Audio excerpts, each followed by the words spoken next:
Alrighty, what's up, y'all? We are back, and we're gonna change it up a little bit. We got a little friendly, or I should say, brotherly debate.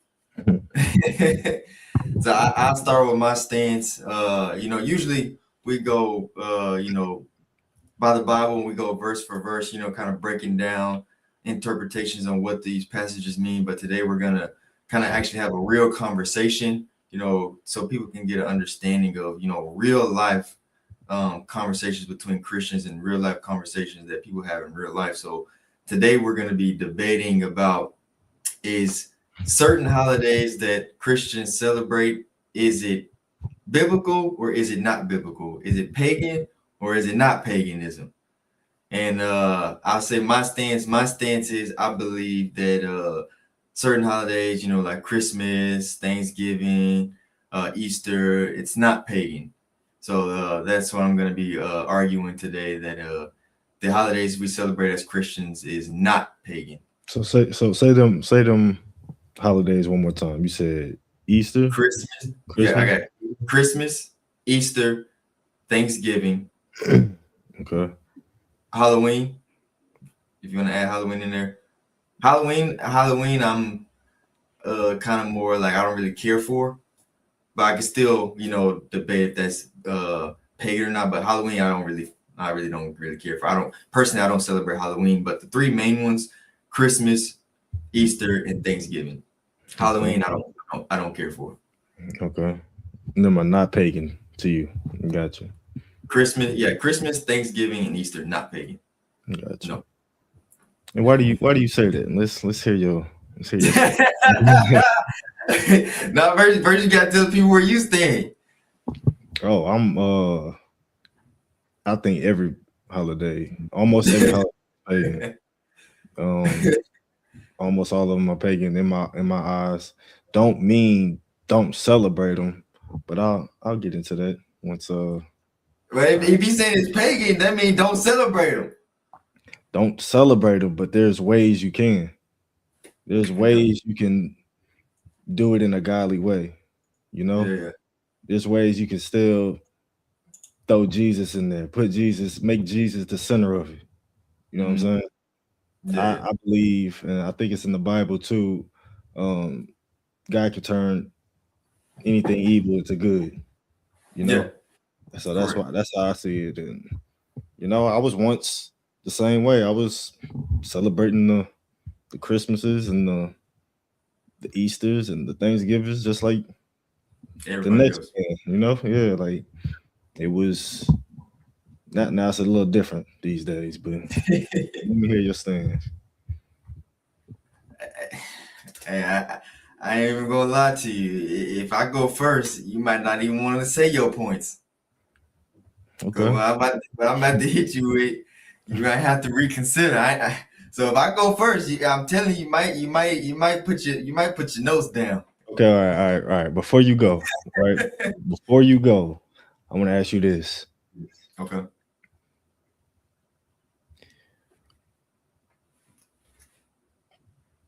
Why, or do you think where does the word holidays come from? Where does the word holidays come from? Right. What is holidays to you? What does that mean to you? So holidays to me is like a gathering. So like what they say biblically is conservation.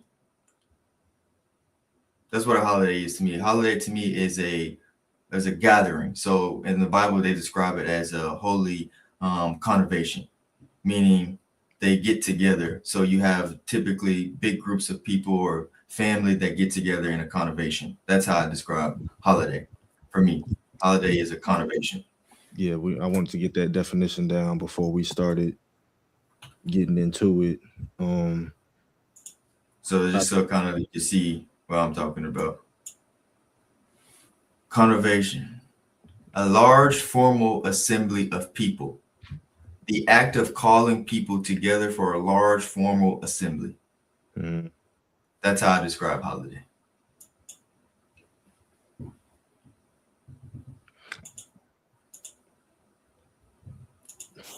Okay.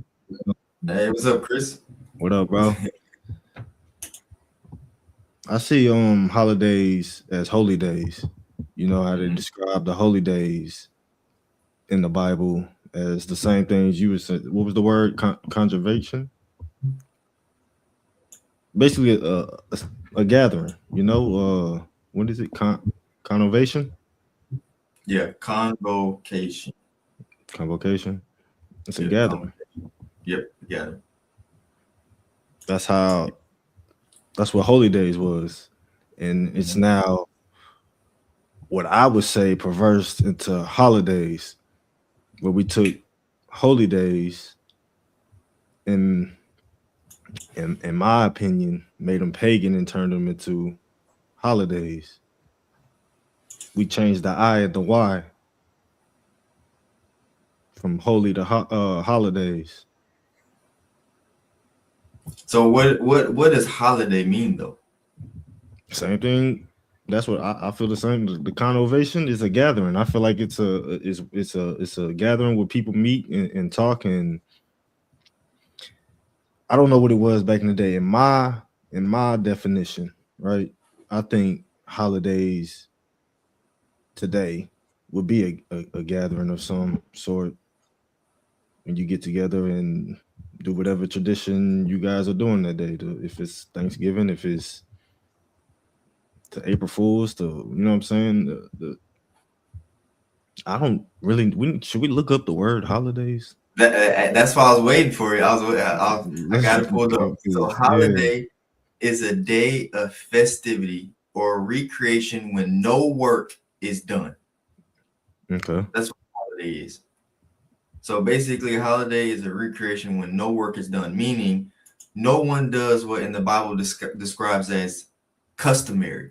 Mm-hmm. Meaning, customary back then would mean like basically they were accustomed to doing daily chores, daily work, whether that was to work in the field or whether that was to sew or whether that was to carpenter, any of these type of jobs. So customary, even in the Bible, it says on these days you do not do work because that is customary. So no one goes to work on these congregation days or these holidays. Yeah. That's what the word means. No work. Yeah. Hmm. Look up holy days. Holy days. Holy days, a day on which a religious observance is held. Observance. Is that what that is? Hmm. Day on which a religious observance is held. Okay. That's different from what holiday is. They saying holiday is no work. Nobody goes to work. Everybody sit around and do whatever that holiday is. Holy Uh-huh. day is saying we have this. Did they use the word religious? What, in holy days? Yeah, Yeah, it did. It said on a day which a religious that's crazy because observance is held. it's talking about a specific tradition. It could be, like they were celebrating Christmas. It's that specific. You see how it's different from holidays. You know what I'm saying? Like it's not. Uh, Me personally, the only difference I see is if you are claiming a god or not. That's the only difference. I mean, because the words are all very similar, but the only difference I see is it's about who is the god you're serving. So, for example, if you're serving Buddha in Buddhism, it don't matter what holy day you're serving, it's not real.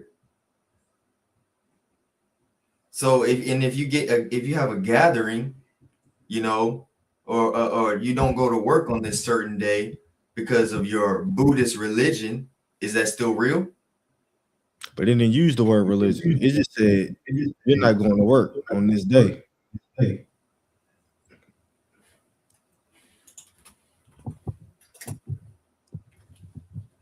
Whereas holy day is describing a specific tradition or religion that we're observing. Let me pull this up real quick so we can look at this real quick. Let me show you. Okay, let me scroll down.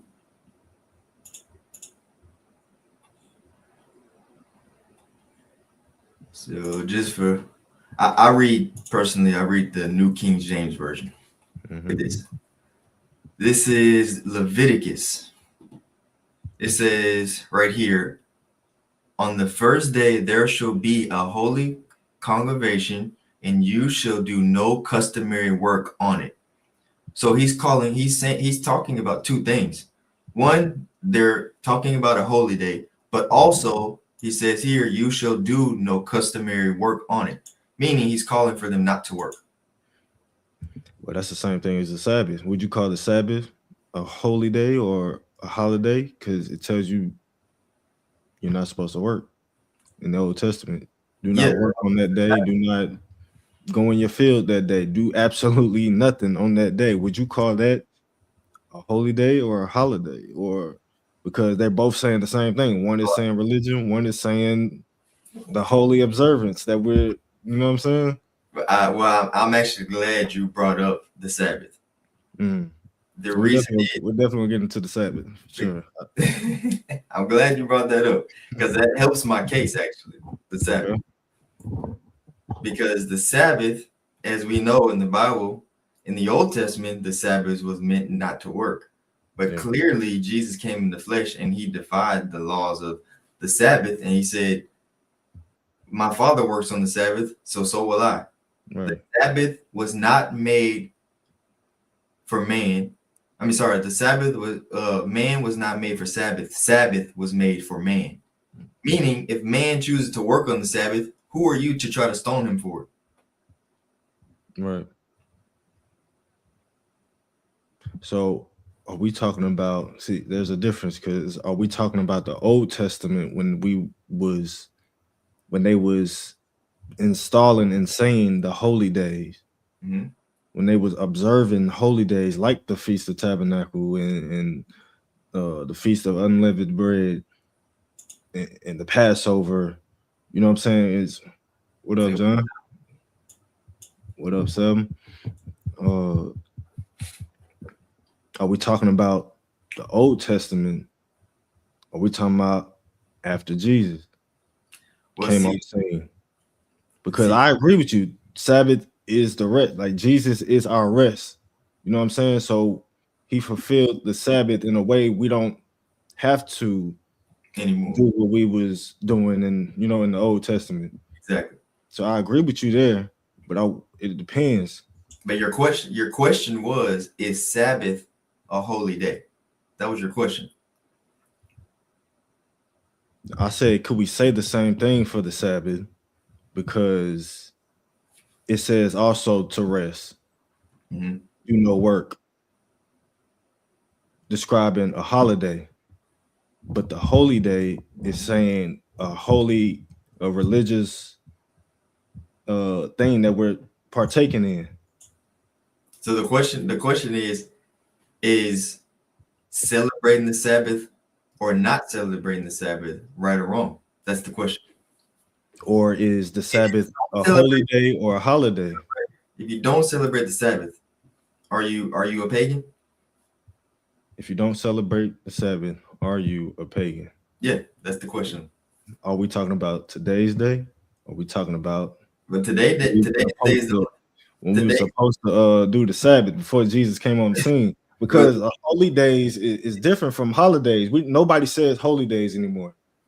Exactly. So we have to be talking about today because Jesus already came. Therefore, he already fulfilled what needed to be fulfilled. So therefore, we can only talk about in the New Testament, in the new covenant. That's the only way we can technically talk about it, because if that's the case, then we should all go back to getting stoned if we commit certain crimes. And we all know we're not doing that. So obviously, we would have to say that we're talking about today. Therefore, is celebrating the Sabbath, not celebrating the Sabbath today, pagan? No. Why not? It was a sacred day. You talking about was? We're talking about now, right? Yeah, exactly. I'm saying it was a sacred day. Right. But now Jesus came and fulfilled that. He came and told us, give him he's our rest. You know, so we don't have to do the laws he fulfilled. Oh, yeah, exactly. So now I'm gonna flip it. You said we don't have to technically celebrate the Sabbath because our Sabbath is with Christ, right? Right. Now let's flip it. Today, if you do celebrate the Sabbath, are you a pagan?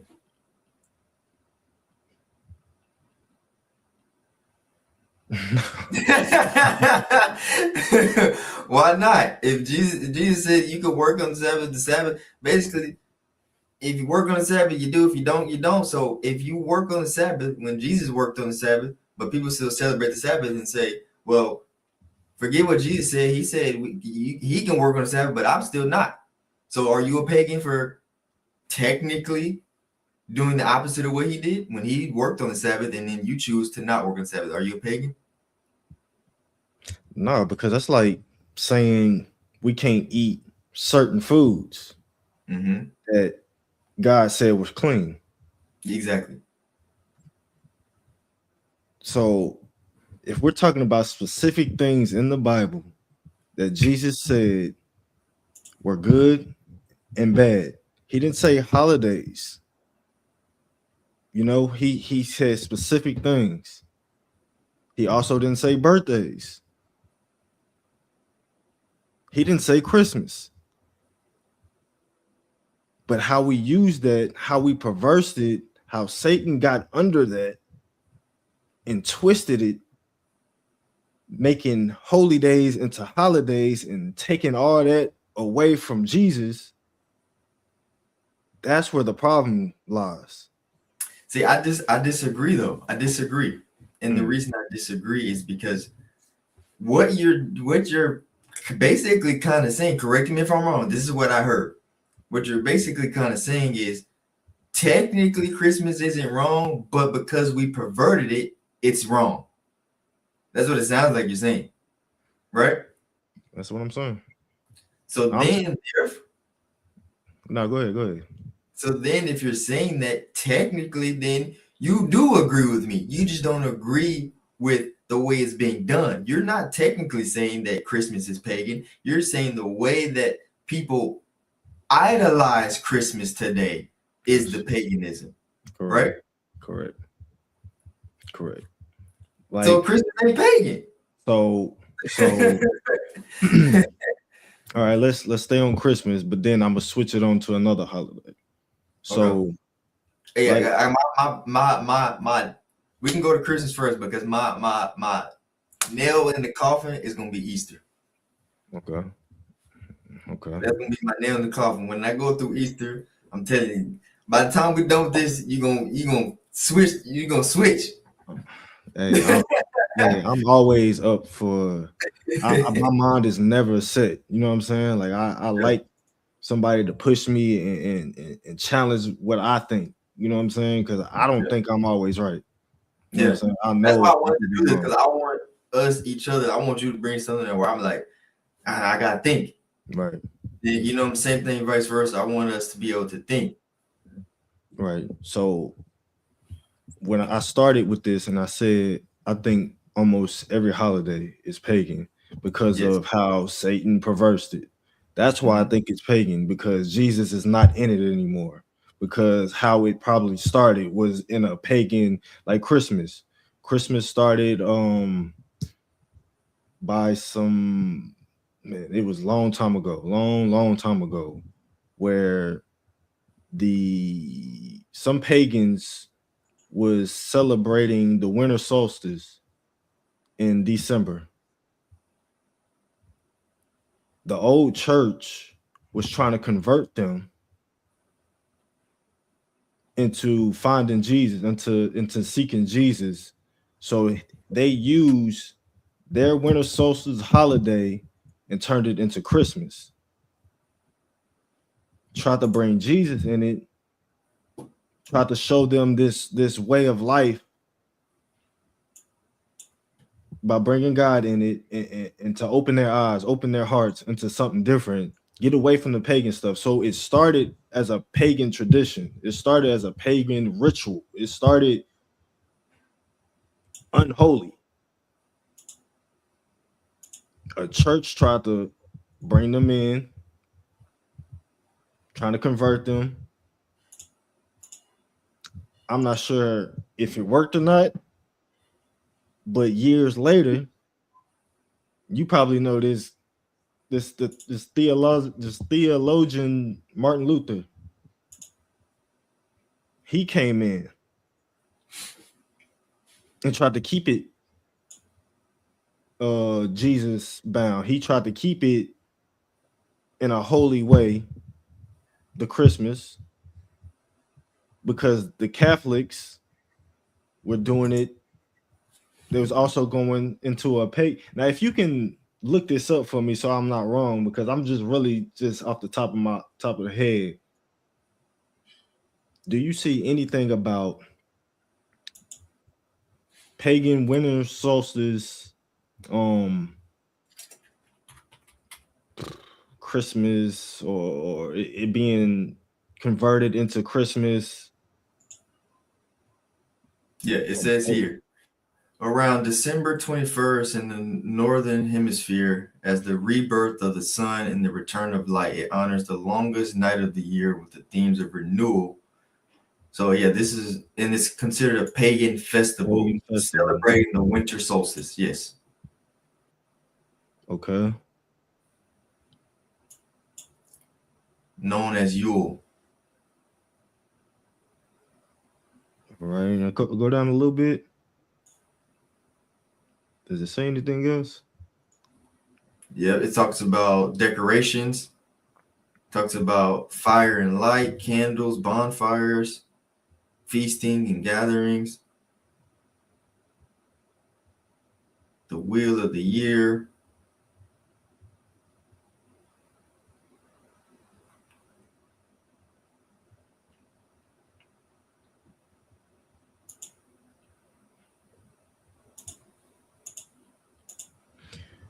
So yeah, right here. Yule is an ancient pagan winter solstice festival that is typically celebrated around December 21st through December 22nd in the northern hemisphere. And they're honoring the rebirth of the sun god. They feast and decorate with evergreens.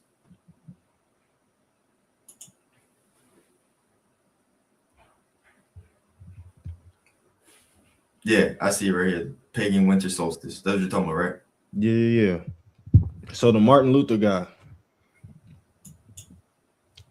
he tried to convert it back into Jesus.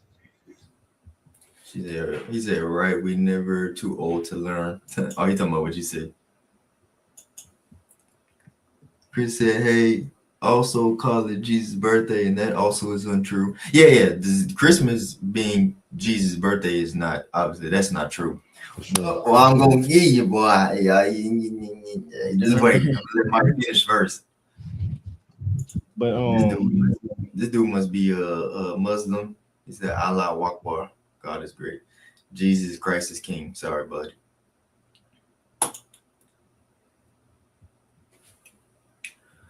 Sorry, what were you saying? But nah, the Martin Luther guy, he was trying to bring. Yeah, look him up. Martin Luther. What was he living around? What time period? 1400s, 1500s.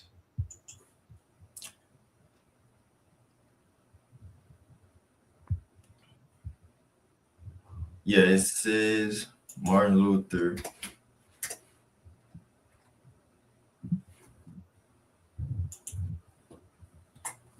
Right here. Let's bring it up. Martin Luther, he was born 1483 to 1546, was a German theologian and a pivotal figure in the Protestant Reformation, challenging the Catholic Church practices like the indulgences with his 93 theses in advocating salvation by faith alone in the translating the Bible into German and fundamentally shaping modern Christianity in Western.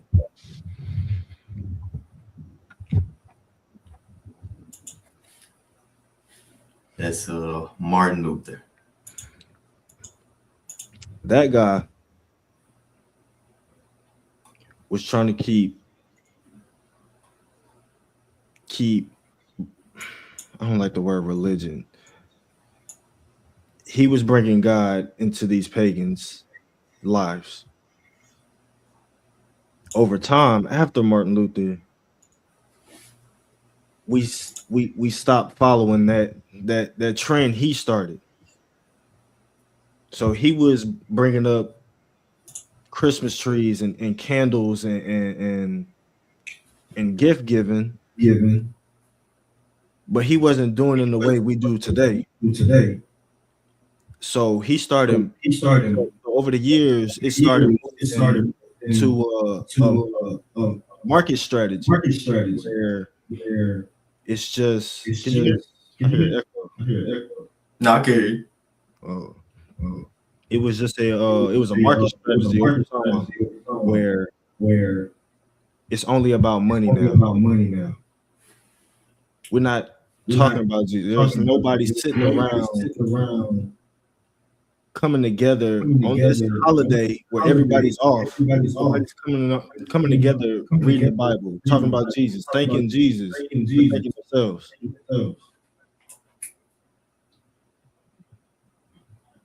You know what I'm saying? And that's where I feel Christian has became pagan a little bit. I can hear echo, bro. You don't hear that?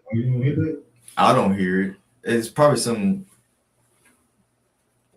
If you can hear it on your end, I can't hear it. It's probably maybe you gotta restructure your mic or something, maybe. Cause I can't hear no echo. You're not echoing on my end. Let me see. Hold on.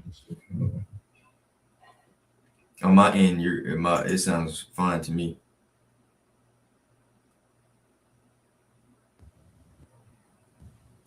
Can you hear me? Yeah, I can hear you. Oh yeah, he said.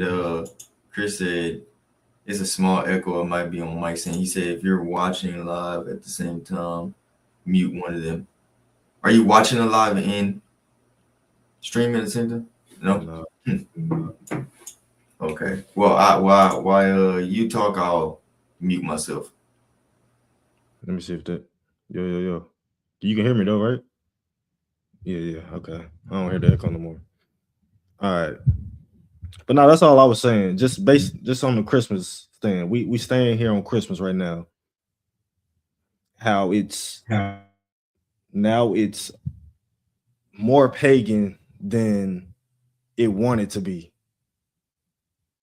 And I see pagan as anything that's not of God.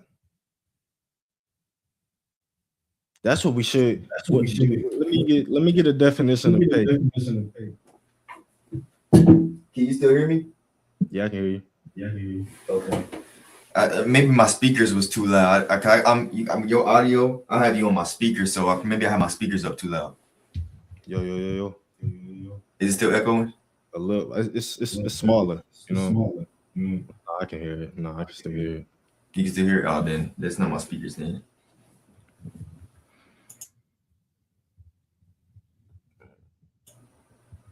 Let me try this.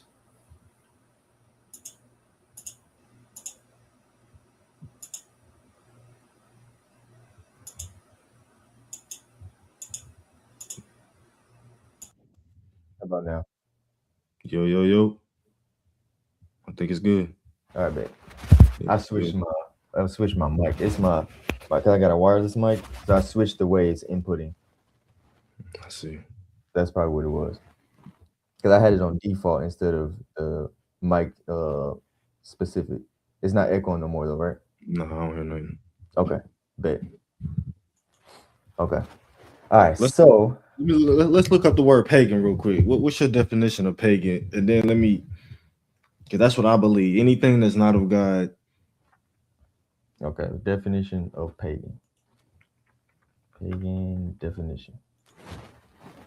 Pagan, especially in historical context, a person holding religious beliefs other than those of the main or recognized religions. I don't know. If I'm being honest, I think Google got this wrong. If I'm being honest. I don't like that. Yeah, I don't agree with this. It's like when you look up on Google and they say what is a man or what is a woman, they give you some crappy answer. That's how I feel about this, because we know what pagan means. Pagan means we don't need Google. Pagan, what pagan really means is anyone who's not following the true God, which is God the Father, Jesus Christ, and the Holy Spirit, who exists as three persons, that's one God.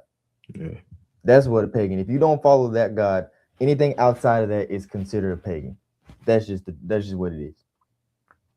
So basically what this is saying is a pagan is somebody who worship anything other than the Father and the Son and the Holy Spirit. Question.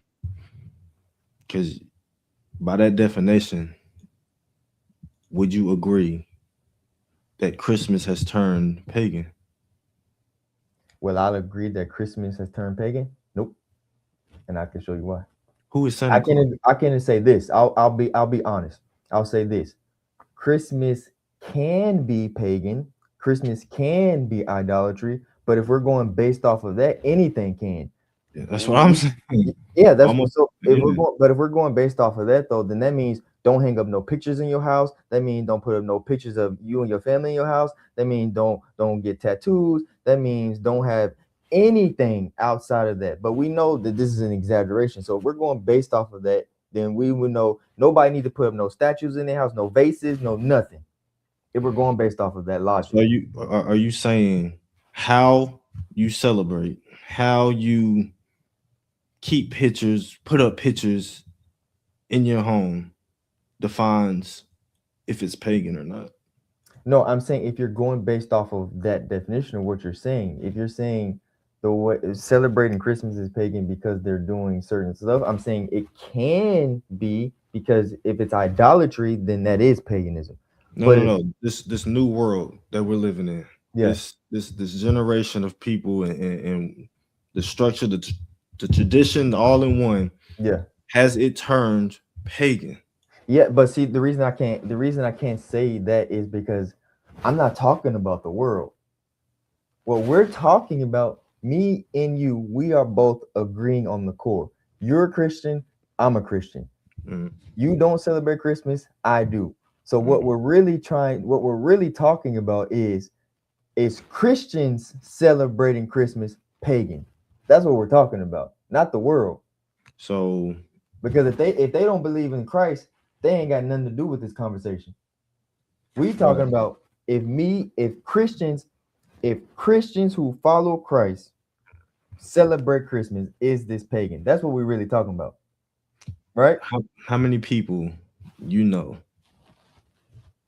and you know they're not really following God, but they call themselves Christians? Are we talking about those people? Or are we just talking about me and you? Because I'm talking about the people that say they're Christians, the people that say they believe, the people that confess with their mouth. What you're celebrating, these traditions you're keeping are pagan. But how? Why? What is giving gifts pagan? Santa Claus, Rudolph. No. I'm not talking about that. I'm talking about the tradition of Christmas, gift giving. Is that pagan? Of course not. Is feasting pagan? Mm-mm. Is gathering with friends and family pagan? Nope. This is what I'm talking about. What you're talking about is what can make it pagan, not that it is. Because when you say it is pagan, you're giving a definite, a fact. So when I say, for example, only a man can give his seed and only a woman with a womb can give birth, this is a fact. There's no or if this or if that. Fact is, only a woman can give birth to a child, right? So this is objective. But when you say objectively that Christmas is pagan, you're saying there cannot be another way, which that is what I disagree with. Because there is, in fact, a way that you can celebrate Christmas without it being pagan, but there also is a way you can celebrate Christmas with it being pagan or idolatry. And So if you take, that's what I'm talking about. Like, yeah, but how you can you can't say say it's definite though. no? I'm not saying that. You using these three examples: the gift giving, eating together, and gathering together. So we're using different examples and saying that is and what is not. Mhm. I'm saying the Santa Claus, the Rudolphs, the Christmas songs, the thing that ain't about we're not coming together as Christians giving gifts and opening up the Bible. We're not coming together, having a meal, praying, talking about Jesus, reading about God. That's where you can't call Christmas a thing from God or a holy day, because they perversed it. And when I say they, I mean Satan Mhm. perversed it into something that you want to call Christ-like, but it's not. That's where the pagan come in, because you're telling me that it's Christmas and it's on Jesus' birthday, like it's Christ-like, and we should all be gathering today. And if that's the case, we should be gathering today and celebrating Christ, not giving each other gifts. So let me ask this then. If I were to gather family up, right? And I'll use me as an example, right? Mhm. So this is the way I do it. For us, my daughter knows there is no Santa Claus. She knows this. When she opens up her gifts, she opens her gifts and she says, "Thank you, Jesus." Mhm. We tell her the money that we use to buy the gifts for you, though that money came from the power of Christ. This is what we teach her. We teach her the gifts were bought by money from mommy and dada, who Christ, Father, and Holy Spirit provided us the money to be able to give you this. So don't thank us, thank Christ that He provided us money to be able to buy you these gifts. So when she opens up her gifts, she says, "Thank you, Jesus." Yeah. This is what she says.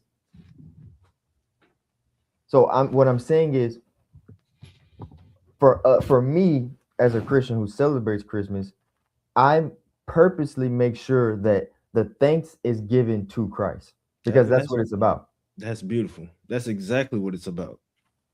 But who's doing that? What other Christian you know?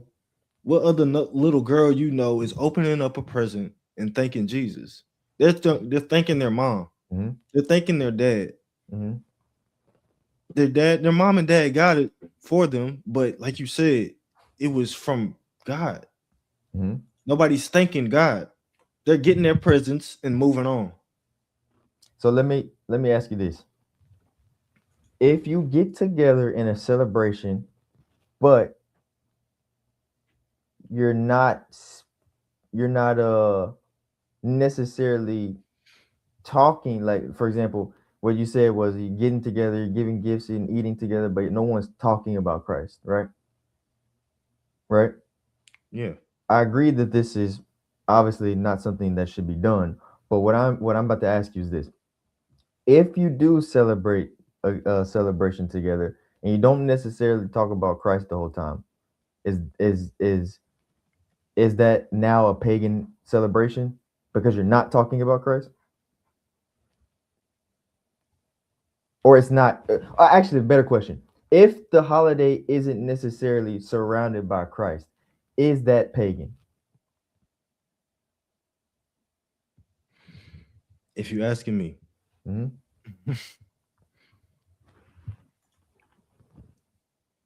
I see like the definition to me, pagan is anything that doesn't have to do with God.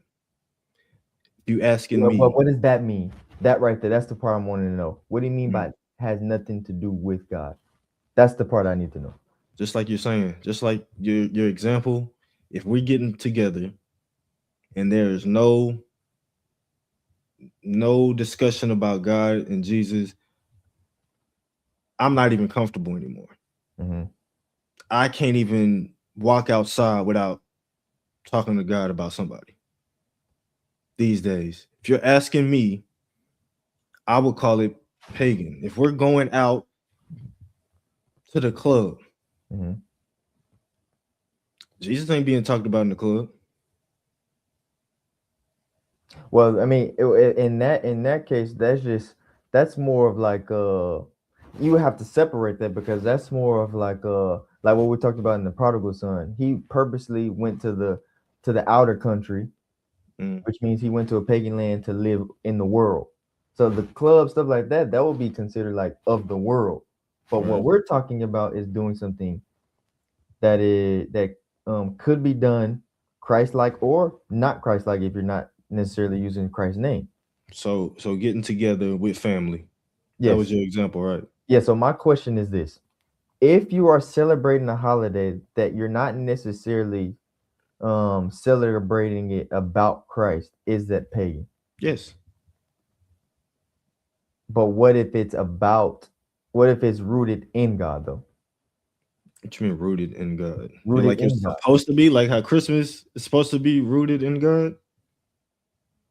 Kind of. So basically, what I'm saying is, if it's rooted in God, like the purpose of the holiday is because maybe this person believes in God, and then like for example, let's say if they made a holiday, about a man who saved a few Jews and Christians, and then they made a holiday about this man. So if we Would that be talking about pagan if they celebrated that man? if celebrating a man that's not Christ, So what I'm okay, let me ask you, let me rephrase it. If they built a holiday around a man who saved some Christians and some Jews, right? And the Jews said, "Hey, this man saved a lot of Jews and Christians, saved them from dying, saved them from persecution. Let's make a day surrounded by this event." that would be considered a birthday. if you we No, but celebrating, it's not his birthday. if we celebrating a man, An event, let's say on let's say June 5th, a man named John saved 100,000 Jews and 100,000 Christians from being persecuted, and then they decided to make a holiday around that June 10th. pagan, That's pagan. pagan. I'm glad you said that. I'm about to show you something. Have you ever heard of Judas Maccabees? Yeah, You know who Judas Maccabees is? yeah. He was a disciple, wasn't No, you're thinking about Judas Iscariot. he? Oh, I thought both of them were No, this disciples in Judas, a later time. this Judas that I'm speaking about, Judas Maccabees, is a couple years, about 100 some, I think it was about 165, Jesus 167 years died. before Jesus. Mm. He came before Christ. Let me show you something. Maccabees.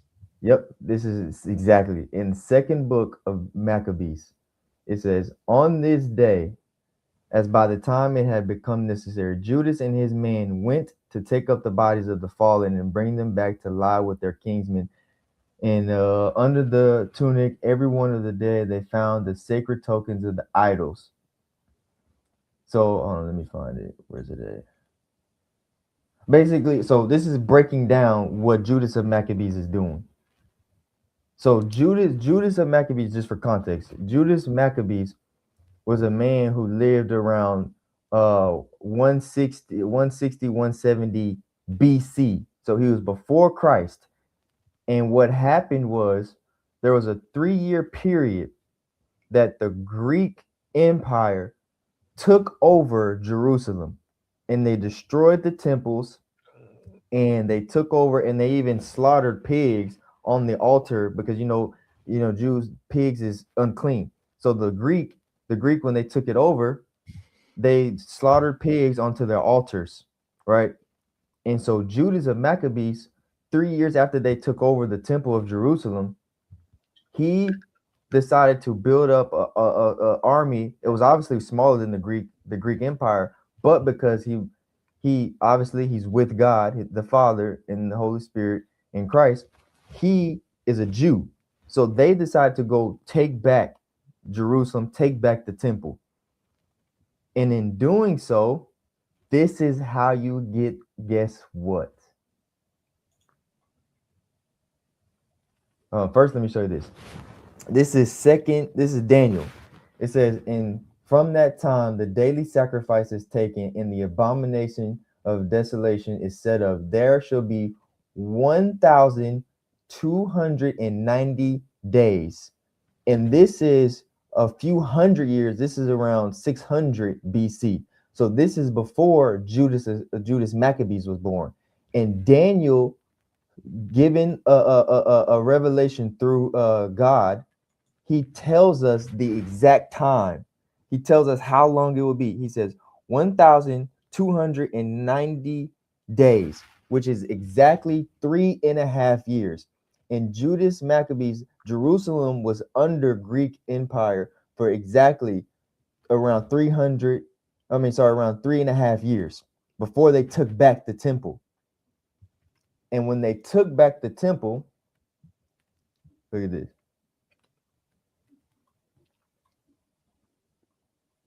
When they took back the temple, where did it go?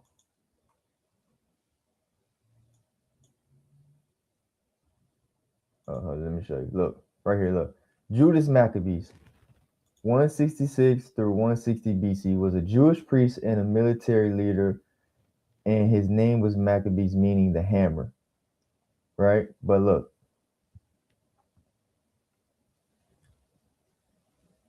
this is the connection to Hanukkah, which Hanukkah means dedication. And guess where they got this term from? So when Judas of Maccabees took back the temple in 165 BC, right?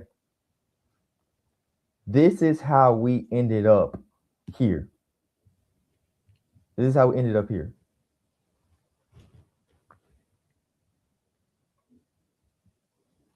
Right here, look. Now, it was the Feast of Dedication in Jerusalem. This is John. This is John. So John is the New Testament. What is the Feast of Dedication? Hanukkah. Let's look at it. Feast of Dedication.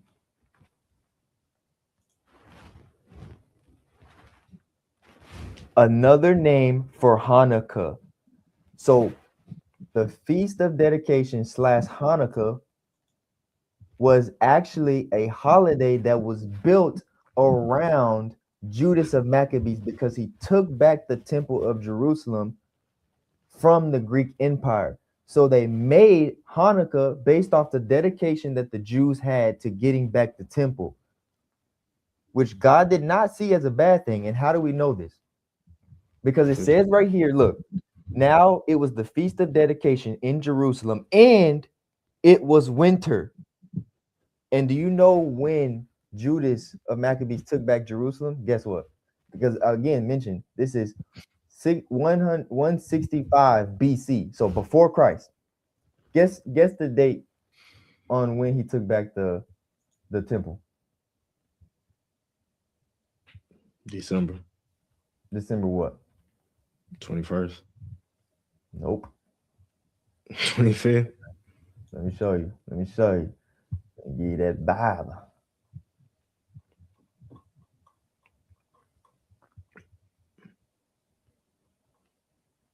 Where's my Daniel verse?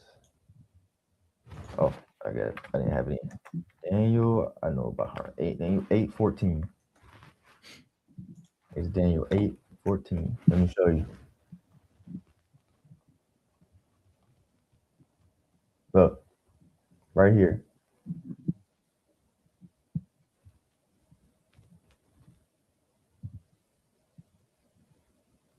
Look, this took place on December 25th, 165 BC. The Jewish celebration of Hanukkah each year commemorates this victory when he took back Jerusalem.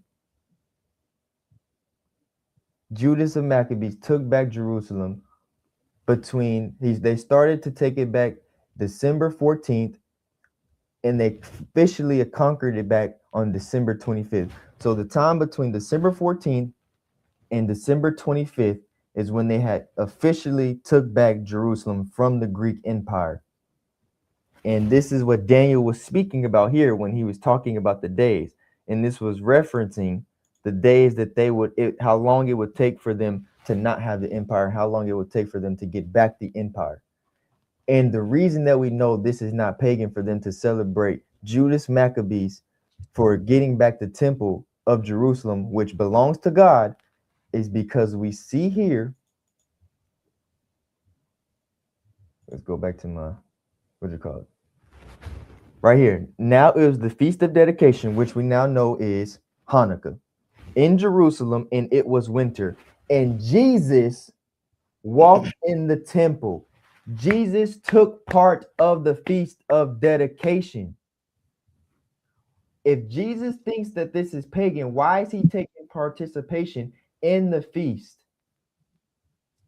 that was originally built around Judas of Maccabees, celebrating Hanukkah?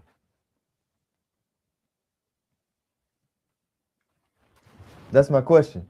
Are we talking about what someone in the Old Testament did, or are we talking about today's celebration of what pagan is and what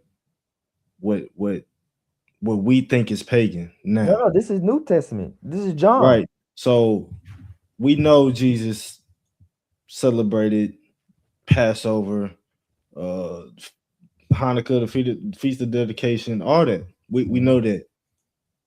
So I see how you did ask me the question of, is celebrating what a man did pagan? But if we was to do that today, because we're talking about today as a Christian, right? Mm-hmm. If someone was to save 1,000 Jews from a burden, 1,000 Christians from a burning building today,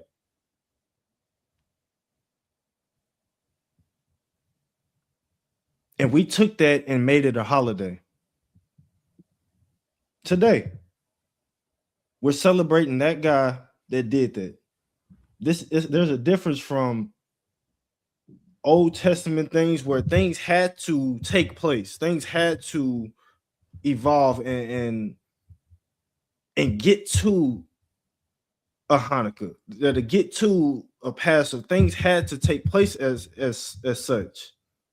So when you ask me a question about today's day, but then go back to those times and ask me, is it pagan for them back then to do that?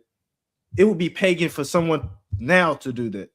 It wouldn't be pagan for then, because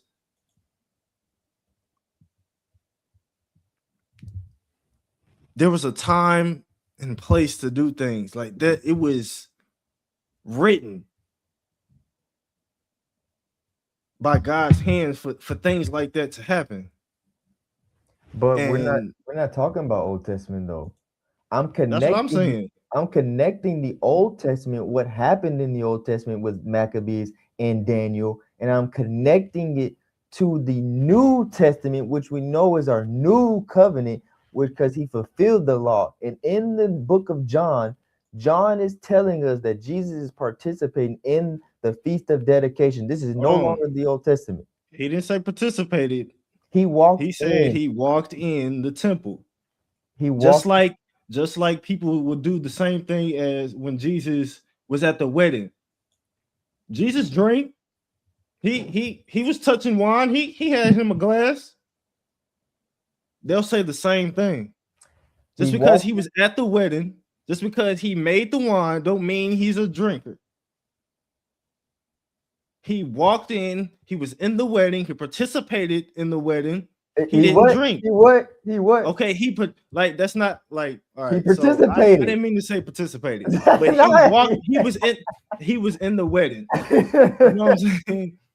You can't say he participated in drinking too. Just because he made the wine from water. Jesus drank wine, but doesn't mean he was a drunk. That's the difference. He never condemns drinking. He condemns being drunkard, being drunk. Remind me. Where does it say he drank wine? He broke with the Last Supper. He broke the bread with him and said, "This is my body." Sip of that wine. Exactly. He didn't drink wine. He had a sip of wine. Come on, dog. Come on, bro. No, we can't. He never says that drinking wine is wrong. He says being drunk because it impairs you. I agree. No. I agree with that.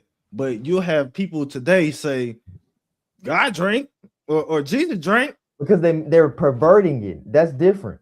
That's what you're doing. No, I'm not. I'm using, look, right. It says, you say he participated when he walked in the temple. Why did he walk in? We don't know that he participated. Look. In Solomon's porch, then the Jews surrounded him. They're gathering. We have to understand this is ancient Judaism. He's not showing up to a feast for no reason. He's showing up to the feast because he knows what time of the year it is, which is why they say it is winter. Now in the Feast of Dedication in Jerusalem, it was winter. They're describing what is taking place at the temple. And Jesus showed up to the temple not for no reason. He knows what's going on at the temple. And it says, then the Jews surrounded him. How did they surround him? They gathered around him. He was Jesus. He was Jesus. Of course they was going to gather around him. Remember you said that, right? Because that's going to come back to what I'm going to talk about. But I'm just going to give you a little. So I told you I don't celebrate holidays. Mm-hmm. Yeah. Which means I don't participate in what the holidays entail. Like, I'm not giving out gifts. I'm not cutting the turkey. I'm not putting on a Halloween mask. I'll show up. I'll walk in. My family would gather around me. But I'm not participating. I walked in. I want to be seen so I can spread that gospel, so I can share this light that I have. Now, I'm not here to celebrate, right? I'm not here to celebrate. I came to your Christmas party. I'm not here to celebrate Christmas. So then let me ask you this, because I see what you're trying to do. Let me ask you this then. Show me in the Bible where it says Jesus participated or celebrated in the Passover. How do you know that he celebrated the Passover? Does it say Jesus celebrated Passover in that context, or does it say he showed up during Passover? I'm not sure. We can look it up though. Let's look it up. I'm not even gonna act like I know.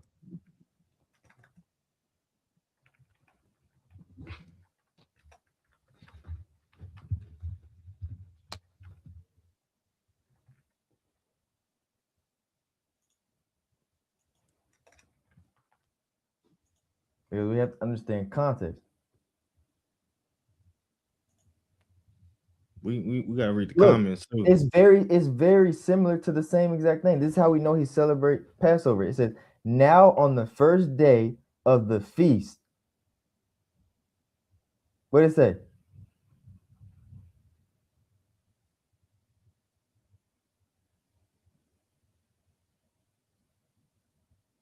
So he's about to eat. Jesus is about to eat at the Passover. But does it say he is participating or celebrating? It didn't say he walked in.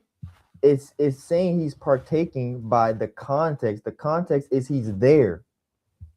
It's actually saying, Jesus, you're here. You're celebrating. What do you want to eat? You're here for the unleavened bread that we're celebrating.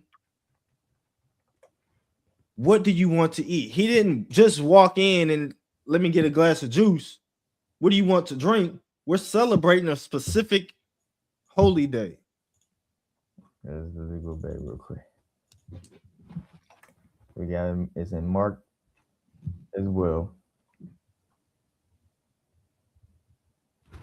Now on the first day of the unleavened bread, when they killed the Passover lamb, his disciples said to him, "Where do you want us to go and prepare that you must eat the Passover?" But it doesn't say he showed up to the Passover. Doesn't say he's going. because he showed up. Right. Exactly, because he showed up. So when it but says there's more context in this. There's more detail in this than just I walked in. They're not saying that he participated. No, They're not saying Mike, you gotta be honest. This is ancient. This is yeah, for sure. This is hardcore tradition. So when it's Passover, when it's the Feast of Tabernacles, when it's the Feast of Dedication, when people show up, it's not like today where if we decide we may go, we decide we may not.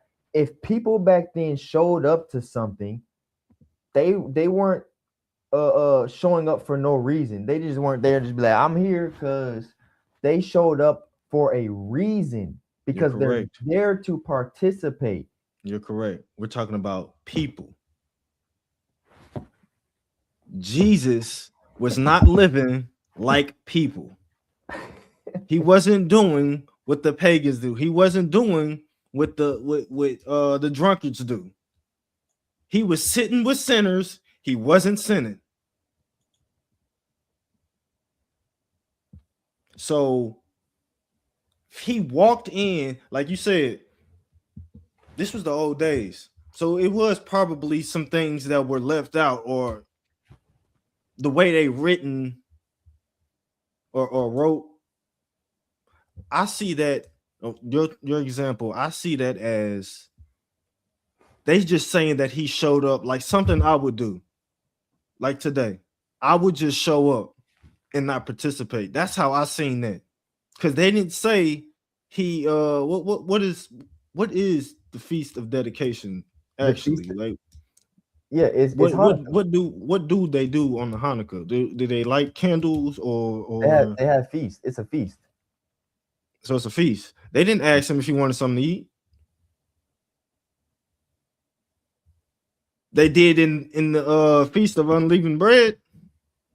Yeah, but I mean this is what you call it. We got different. They could have said the same thing though. No, because we have different writers. That's like saying what John said in John has to be the same thing that Mark says in Mark. They're four different. They're four different. But don't you think they would? Don't you think they would? Don't you think they would put down or write down what Jesus did in there, what he was doing in there? They said he walked in. No, because it's from different perspectives. Like for example, there's one part in, when you talk about when Jesus resurrected, right? Matthew, Mark, Luke, and John, the resurrection, they all have similar context, but the way that they describe the resurrection on who was at the temple first, on who showed up. Like for example, John says he ran fast past Peter to get to Christ when they saw he was resurrected. Why did he add in ran fast? Because that was his perspective. So when John is writing from his perspective on what he observed. If someone else wrote it like Matthew is more detailed. We can see that clearly in their writing. Matthew, the way he wrote was a lot more detailed. He was very, I would say, OCD. He wrote line by line, detail by detail, hair by hair, pen by pen. John was more straight to the point. So are you telling me the writer who wrote that Jesus walked in It was Matthew, and we know Oh, it was Matthew's more Matthew. detailed. So don't you think he would say something more than he just walked in? No, what I'm saying is, if John wrote about that, he would have probably wrote it different. Do you see what I'm saying? Because they're different writers, which is how we know. I get that. I get that. So I'm saying you think, or you think he walked in is him participating. Yes, and the reason is because this is tradition. Now, this would be different story if we're talking about he walked in and he said, "Hey, what are y'all doing?" Right? He's participating in. He's in Jerusalem. He's in Jerusalem. He is an ethnic Jew. Jesus is an ethnic Jew. He's showing up to be a part of what the ethnic Jews do. Now, when he goes to certain places, he may say, "Hey, this is cool, but this ain't. This is cool, but this ain't. Hey, y'all need to fix this. Hey, the Sabbath was made for man, not man for Sabbath." He may start teaching while he's there. He will teach while he's there. But when Jesus is showing up, he's not showing up for no reason. He's showing up to let them know that he is a Jew, because he's the Messiah, but he's also still an ethnic Jew. Ethnically. So he is a Jew, so participate in all the Jew holidays. You think he would participate in Christmas? Do I think he would participate in Christmas? Mm-hmm. Will he participate in Hanukkah? Oh, snap. Your camera went out a little bit. You can hear me still? Yeah, I can hear you. What's going on? Hold on. Hey.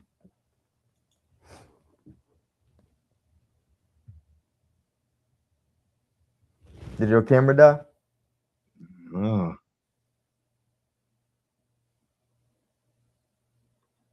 I don't know. While you fix your camera, I'm gonna read these comments real quick. Go ahead. And Kevin said, "I'm so proud of you guys." Hey, what's up, Kevin? I ain't talking to him. Well, with it. Chris said, just like Mike saying, God ain't bringing us together on holidays. It's just traditions.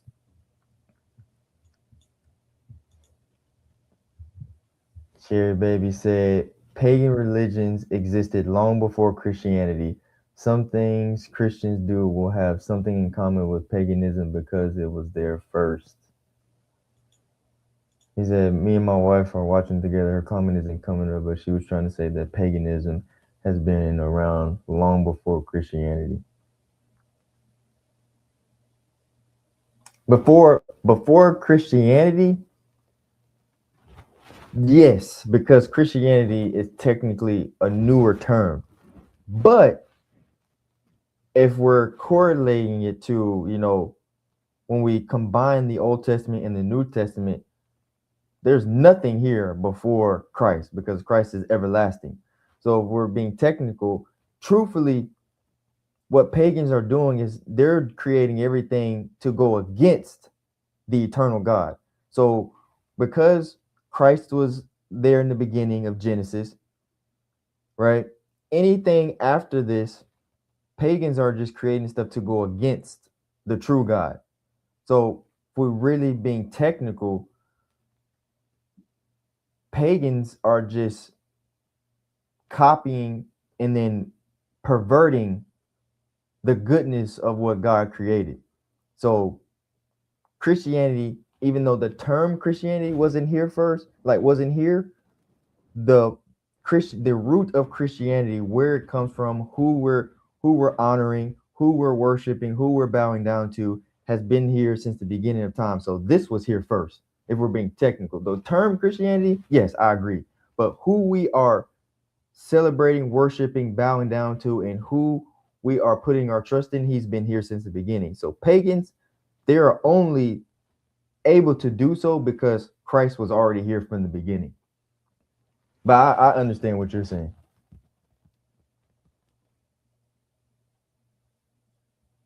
John laughing. Man, Mike, you need to fix your your camera.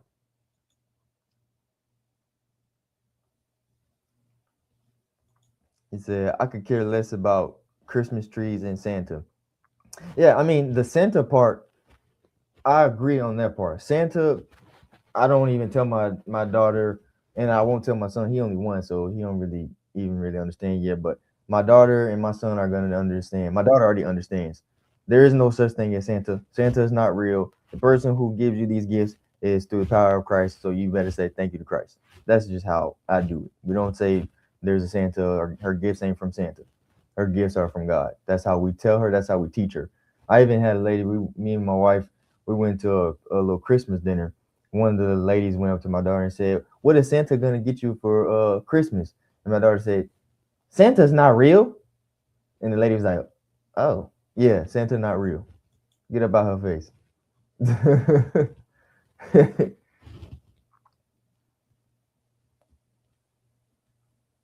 He said, "Silly nonsense of paganism. We celebrate the birth of Christ. Nothing to do with paganism."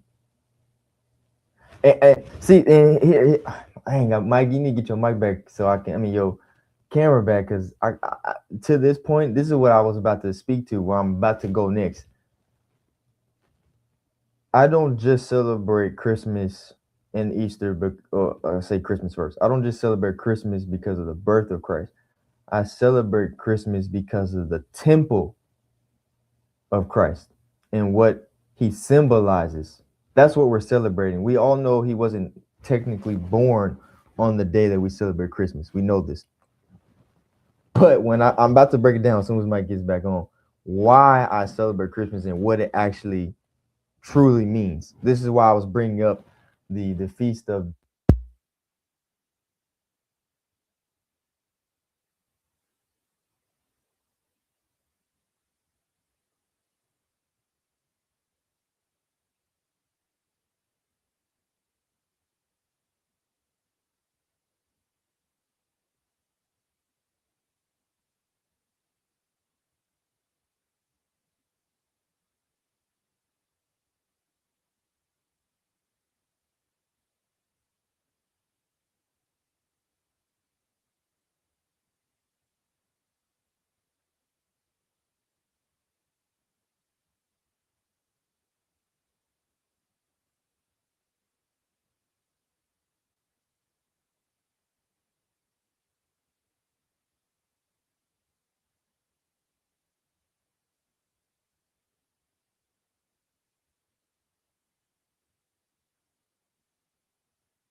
All right, can y'all hear me now?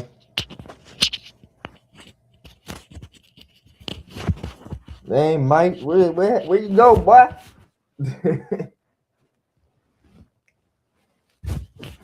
Can y'all hear me? Put a comment if y'all can hear me.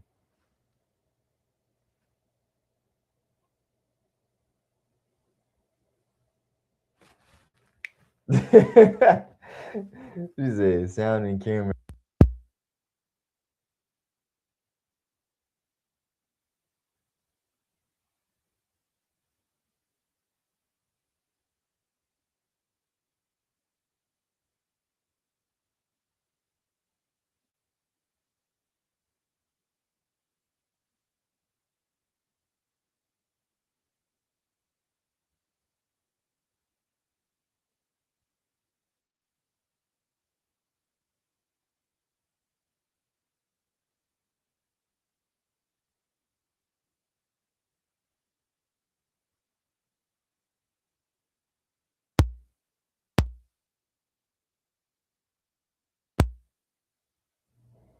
You got your thing on mute.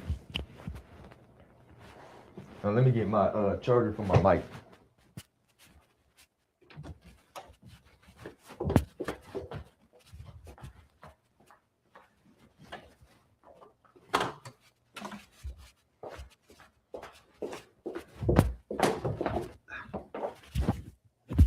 You want you got yourself muted. Man, I had to jump out of everything and jump back in, bro. I tried it 3 times.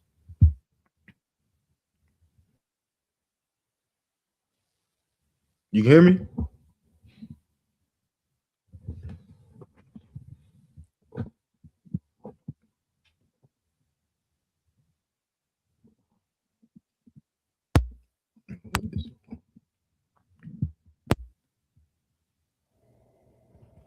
Can you hear me? Yeah, I hear you. You hear me? Yeah, I can hear you. I had to plug up my mic real quick Right. because my mic died, but I got it plugged up. All right, so back to what I was saying real quick. So now Yeah, that's the we devil got that was trying to stop me, man. The devil trying to stop me. man. Hey, that's literally what Ty just said. My wife, she literally just said this. Hey. She said, "Sound and camera, shake my head. Evil don't want us to get this good word." Hey, man.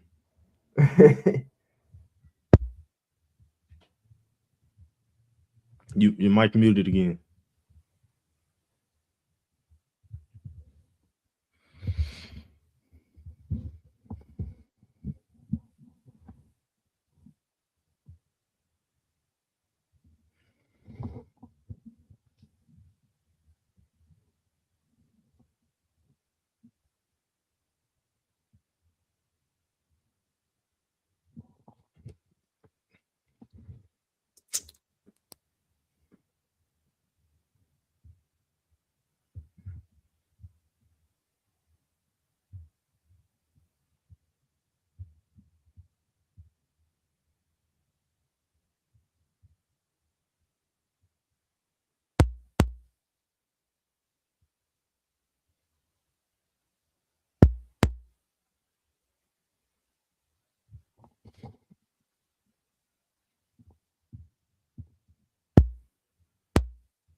Can you hear me? Yeah, I hear you. All right, bet. Hopefully this mug don't go out. I tried to plug it up so it can charge. All right. Make sure the mud don't go out. All right. So back to what I was saying real quick. Mm. So what I was saying, the reason I was bringing this up, because now I'm about to go deep into this mud now. So the reason I was bringing this up is because I mentioned Judas and Maccabees, right? Judas and Maccabees was the reason Hanukkah became a thing, which means dedication. Hey, we might need a part 2 on this, but go ahead. Go ahead. Go ahead. Dedication, right? Yeah, because I got a lot to say, but go ahead. All right, so Judas and Maccabees, dedication, Hanukkah, right? And the purpose of Judas and Maccabees was he took back the temple of Jerusalem in 165 BC around December 25th of 165 BC. This is the reason that we have this, right? And keep in mind, he took back what? The temple. The temple. Yes, he took back the temple. Now, it goes back into my point of the reason why I say this is why I celebrate Christmas. John 2:19 through 21. And Jesus answered and said to them, destroy this temple, and in 3 days I will raise it up. Then the Jews said, it has taken 46 years to build this temple, and you will raise it up in 3 days. But he was speaking of the temple of his body.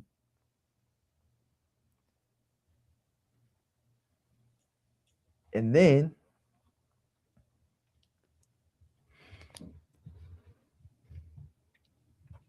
I ain't gonna get to that part yet.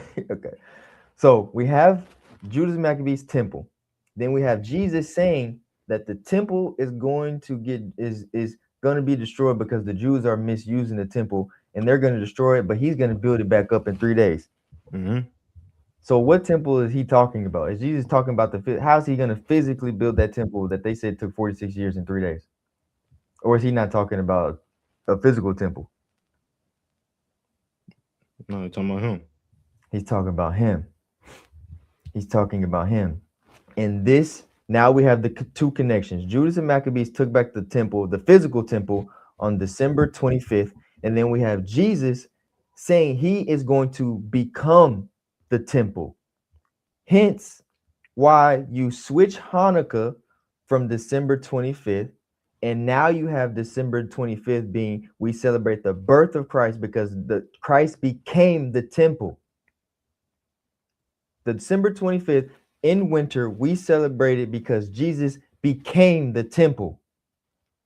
The temple in which they once had under Judas Maccabees. We take it from Judas Maccabees. Thank you, Judas Maccabees. We needed the temple because the temple belongs to God. And now Jesus has come to take back the temple for himself.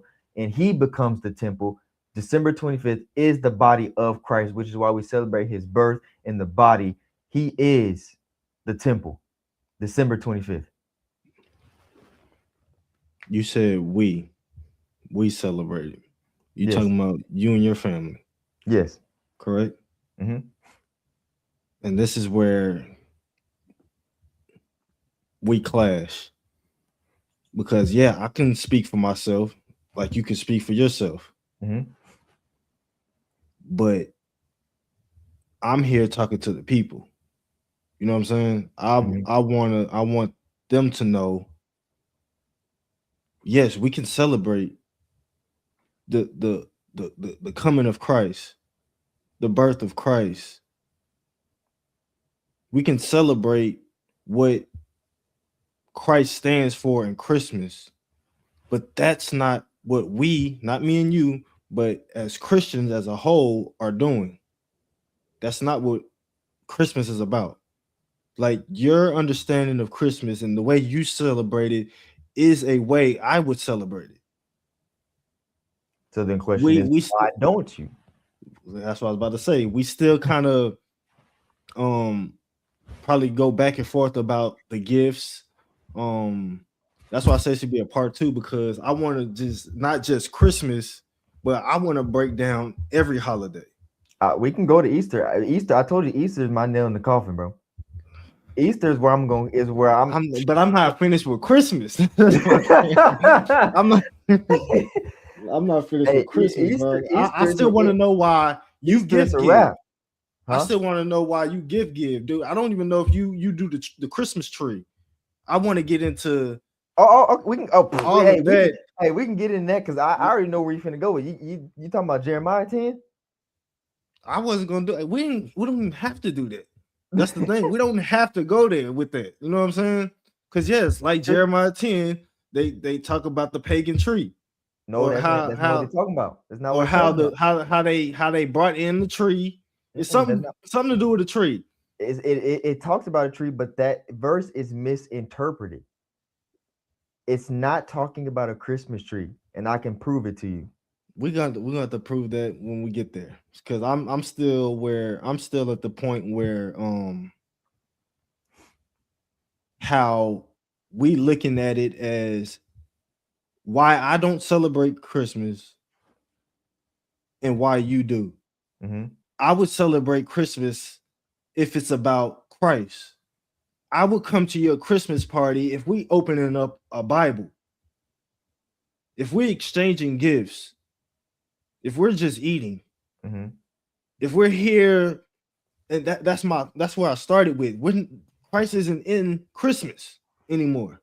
So show me, because if you're saying that, show me in the Bible where it says at the Passover they opened up their Torahs and talked about the Torah until they left. If that's your definition.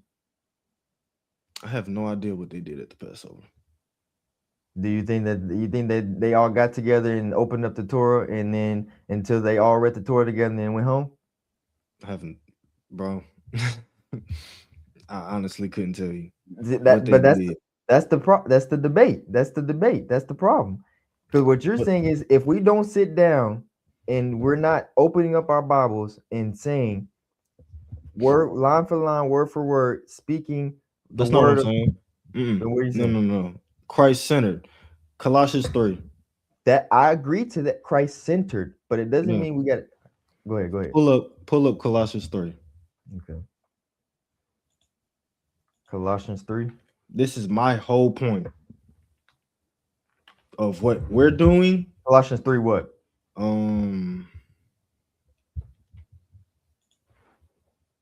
17. Colossians 3:17. What translation you use? KJV. You can do let's make it simple. Do NIV. NIV. Let's get straight. Let's just clear Oh, cut. if you use KJV, I use new KJV, so it'd be almost the same thing as the KJV. I do KJV with Apocrypha. So that's okay. Yeah. But I got them all. I use them all. Okay. It says, "And whatever you do in word or deed, do all in the name of the Lord Jesus, giving thanks to God the Father through him." And whatever you do, that includes Christmas. Yes, I agree. That includes birthdays. I agree. Includes gatherings. I agree. That includes going to the club. If you're going to the club, you better include. I'm not going unless Jesus is included in that. If whatever I do in the club, in word or in deed, you know what I mean? It needs to be Christ-centered. So I don't have to physically pull out a Bible. That's what I'm saying. In the club. That's what I'm saying. But when we talking about Christmas, right? Mm-hmm. We're not talking about Passover, what they did in the Passover. We're not talking about what they did in any of the feasts and dedications or none of that. Right now, we're talking about Christmas and what we're doing, not just me and you, but as Christians, you know what I'm saying? We all fall short of the glory. What we do as Christians on Christmas is not Christ-centered. Based off of what? Based off of from gift giving. Basically, what I'm asking is, are you saying Christmas is objectively pagan or subjectively pagan? Meaning, are you saying for a fact Christmas is pagan, or are you saying Christmas could be pagan? I'm saying both. No, you can't say both, bro. Let me explain. Let me explain.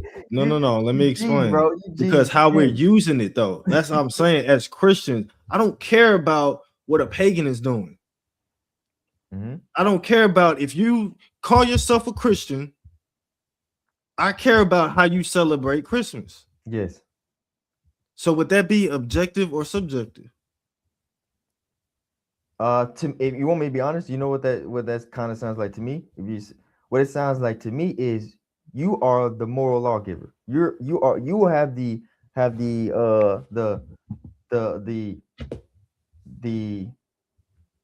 how can I say it, like with the final say? No, not the final say, more like that means you can choose what is deemed as this seem righteous, this seem not seem righteous. It's kind of like a in between. It's like a no, because that I'll be called a Pharisee for that. So that's what I'm asking. So what I'm saying is, what are you deeming it based off of?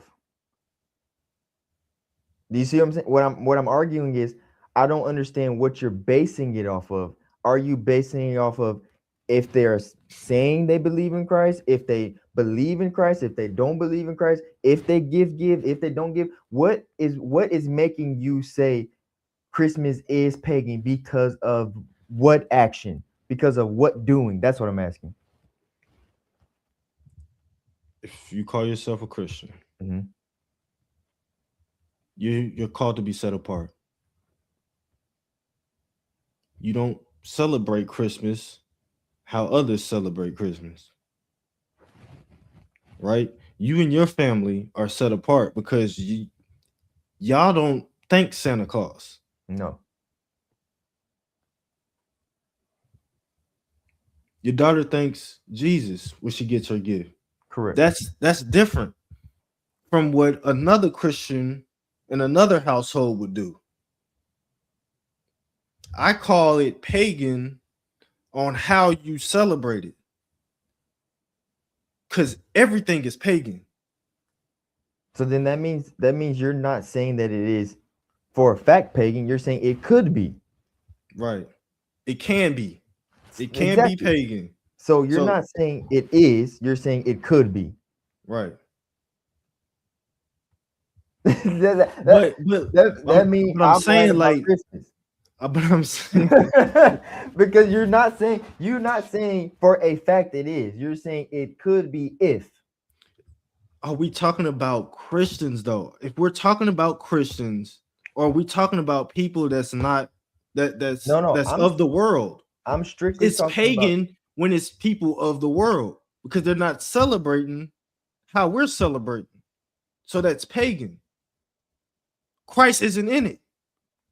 Yeah, but that's not what we're talking. I think that's where we're having a disconnect. Yeah, I'm You're yeah, talking break about it down, you're please. talking about Christmas being pagan because you're looking at the world. I'm talking about Christmas not being pagan because I'm looking at it from a Christian lens. I'm saying it can't be pagan because if you look at it from this perspective, it can't be. But you're saying it can be because the pagans look at it this way. So what you're arguing, I don't disagree if you're looking at it from the lens of a pagan. I'm looking at it from the lens of, for example, the reason I'm saying it the way I'm saying it is, let's say, for example, we have someone else that's watching this right now that is a Christian, right? And you go tell them, don't celebrate Christmas because Christmas is pagan. They're going to take that for your word, literally. They're going to say, well, I'm a Christian, so therefore, if he's saying it's pagan, then I shouldn't celebrate it. But that's not what you're saying. You're saying that people who don't believe in Christ and they celebrate Christmas, they're celebrating falsehood and idolatry. Therefore, they're pagans. Right. So what I'm saying is that could steer a actual Christian into stop celebrating because they think it's pagan because they're looking at it from a perspective of am I doing it from the lens of a Christian or am I doing it from the lens of a pagan? So, for example, would you tell a Christian not to celebrate Christmas? I would tell a Christian Colossians 3:17. No. Yes, That's what I would tell that ain't them. the answer, bro. Because everything is pagan. Christmas is technically pagan because it's not of the Bible. It didn't come from the Bible. You think that's Christmas? You think that's what Christmas came from? That's exactly where Christmas came from. Hanukkah, December 25th, when Judas Maccabees took back the temple of Jerusalem in 165 BC before Christ on December 25th. They adopted that after Christ because Christ became the temple himself, which is why in John he says, you can destroy this temple and I'm going to build it back up in 3 days, because he's embodying the temple. He now is the temple, no matter if you destroy it, keep it, therefore making it for example, it no longer will allow someone like a Greek empire, someone like how we have today a Russia or any of these China, any of these big powers can go to Jerusalem, right, and take over the temple. Because you know why? Jesus is saying, I am the temple, and you can never destroy the temple ever again. The temple can no longer be destroyed because I am the temple. I have resurrected and I am alive. This is what we're celebrating. We're celebrating Christ being the temple, no matter what location it's in, no matter what church you're in, no matter if you go to church, no matter if you don't go to church. The temple of Christ is everlasting. It's alive. Therefore, he became the temple that Judas of Maccabees took back on December 25th. This is what we're celebrating. He is the temple, no matter the location. So we can't physically go destroy it because you can't physically destroy Christ. This is what he's talking about. I agree with all that. But how do we go from temple in the body of Christ to a Christmas and a Christmas tree? How can you say that's the same thing? How can you say this? What happened on December 25th, long time ago? And we need a background check on that December 25th thing as well. I don't too much. I just gave it to you. Look, I'm going to show you again. Look. So this is Bible Gateway. This is authentic Bible, right?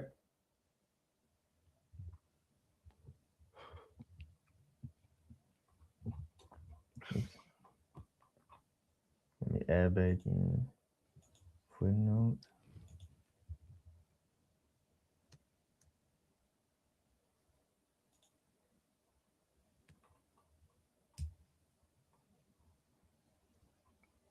There we go.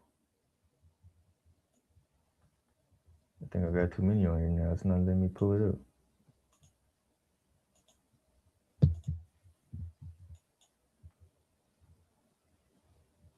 Let me take these off real quick. Okay, look.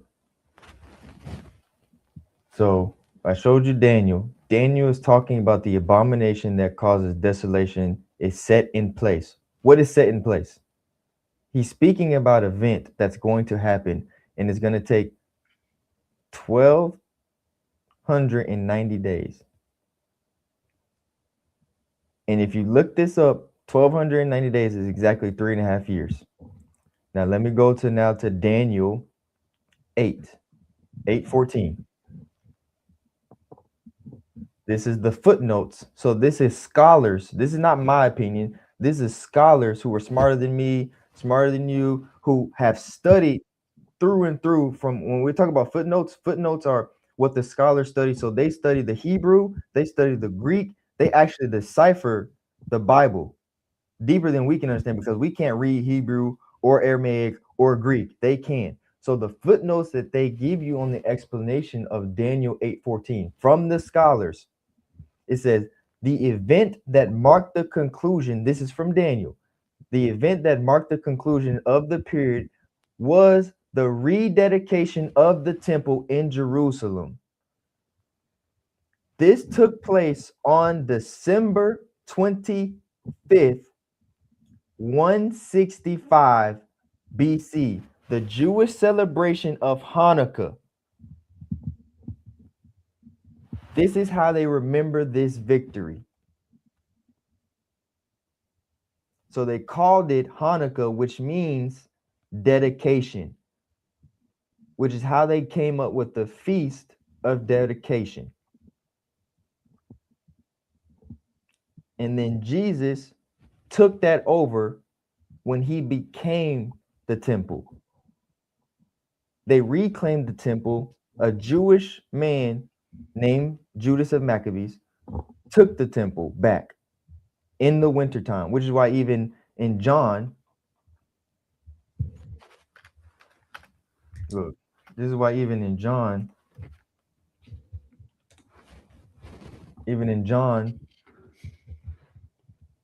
look, in the Feast of Dedication in Jerusalem, it was winter.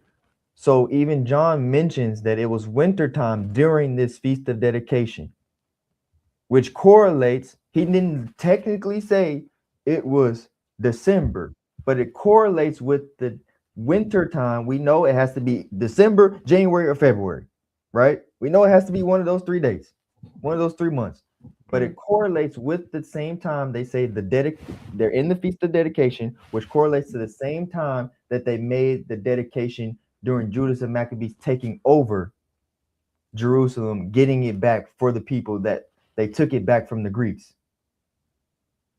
And here again, the footnotes tell you right here, that is Hanukkah, or the Festival of Lights. The Greek name of the feast, I can't say that because that's in Greek. See, they even give you the actual Greek name because they know Greek, these scholars who give you the footnote. So we can correlate this. Look, the Feast of Dedication, also known as Hanukkah, was a feast celebrating the annually Maccabean victories of 165 to 164 BC, when Judas Maccabees drove out the Assyrians and rebuilt the altar and rededicated the temple on the 25th. That's where we get the date from. Not this what they're trying to do, not these stories of these Hebrew Israelites and all these people telling us it came from the Roman Empire and it was in 1486. No, it wasn't no 1400s, no 1500s, no 1600s. We're talking about 165 BC, before Christ, before the pagans tried to manipulate it. before they tried to manipulate it and twist it and say this is where it came from. It came from this. It came from that. No, this is authentic. They can't manipulate something that only. This is how I know. Pagans can only manipulate something that has already been established by God. They can't make up something on their own. Never in history have I ever seen pagans creating something of their own. No, they don't do this. What they do is they take something that God has already established and then they twist it. Yeah, that's Satan himself. Satan himself. Exactly. So this correlates. Judas of Maccabees is 165 BC, and then you got people from the 1400s and 1500s saying, no, this is where it came from. No, you can only say that because you know the true root of it came way before your time, and you're trying to twist it. Are you saying that Hanukkah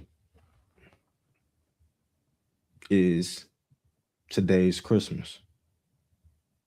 No, what I'm saying is the origin of Hanukkah came from the dedication, which was around the 25th, and they took that dedication, that celebration, and gave it to Christ instead, because Judas of Maccabees was the one. Hanukkah was made around Judas of Maccabees, which is why they called it a Maccabean victory. But they took that and said, no, we're no longer going to call it a Maccabean victory. We're the going pagans. to Are you saying? Huh? You saying the pagans took that? No. Who are you saying took that? The believers. Okay. The believers took it and said, we're no longer. So we have Christians. So after Christ resurrected, after Christ fulfilled the laws, now we have the people who are followers of Christ, the sheep of Christ. They say we're no longer going to call it. So now remember, we saw a shift when Christ came. We used to have the Judaism, and then we have Christian Jews, and they went like this because some of them still was like, no, there is no Son of God, right? Judaism. And then you have Christian Jews who say, I still believe in the Torah, but I also know that this is the Messiah. So then that's what created Christians, the Christian Jews, and it spread. Right? Okay. So we have the original. Who were the original disciples? Were they ethnic Jews or were they Christians? They were Jews. Exactly. So you have ethnic Jews who broke off and became Christian Jews, who then spread that gospel to the world, which we know today as Christians. So you have ethnic Jews. These are the people who said, we're going to call this no longer the Maccabean victories. We're going to call this Christmas because it's about Christ. Christ is the temple. Okay. I can see where you would put those together. I can see how you took the Old Testament or what Maccabees did, and I can see how pagans can twist things and perverse things, and we'll really never know where things came from because they try to manipulate it in so many types of ways. And I can see how it can come from a Maccabean victory, that it makes sense, but from just let's take, all right, before I even say this, I only brought that up because we are talking about Christmas and what Christians do on Christmas. As a whole, as Christians, what they do, are they celebrating Jesus, giving thanks to the Father and giving him the glory on Christmas? You know what I'm saying? Like, is Christians doing that? Now, we can go back and forth about the date and if it's Christmas or not, but is Christians celebrating Christmas the right way? As a whole, no, but it still Right. doesn't make it pagan. It makes it pagan because it's perverse. Because your way of thinking isn't has nothing to do with Jesus. Yeah, Not you, but as a whole, as Christians, you made it pagan. yeah, but saying that based off of that logic, saying that Christmas is pagan because the way that they're celebrating it makes it pagan, right? The celebration is the way that they celebrate it is different from the actual event. The event of Christmas is not pagan. The way they celebrate it is pagan.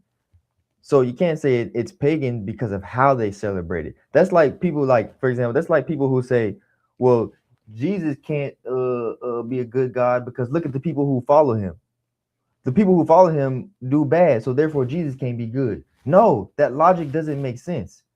You can't say Jesus is bad just because people who say that they're Christians are do bad things. You can't say that, can you? A pagan can say that.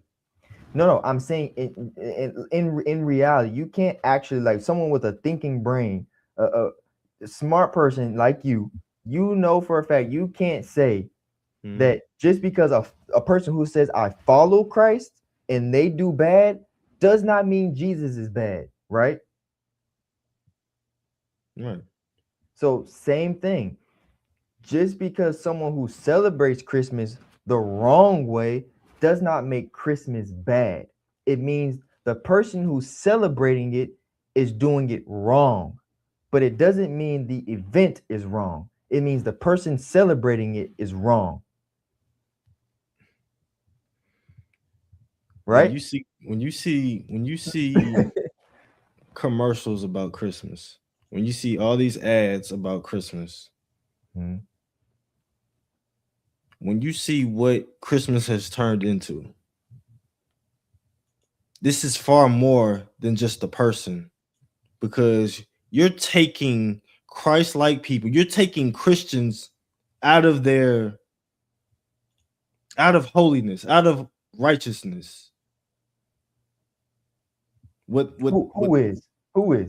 Whoever's advertising Christmas as Santa Claus, Rudolph, and elves and all that.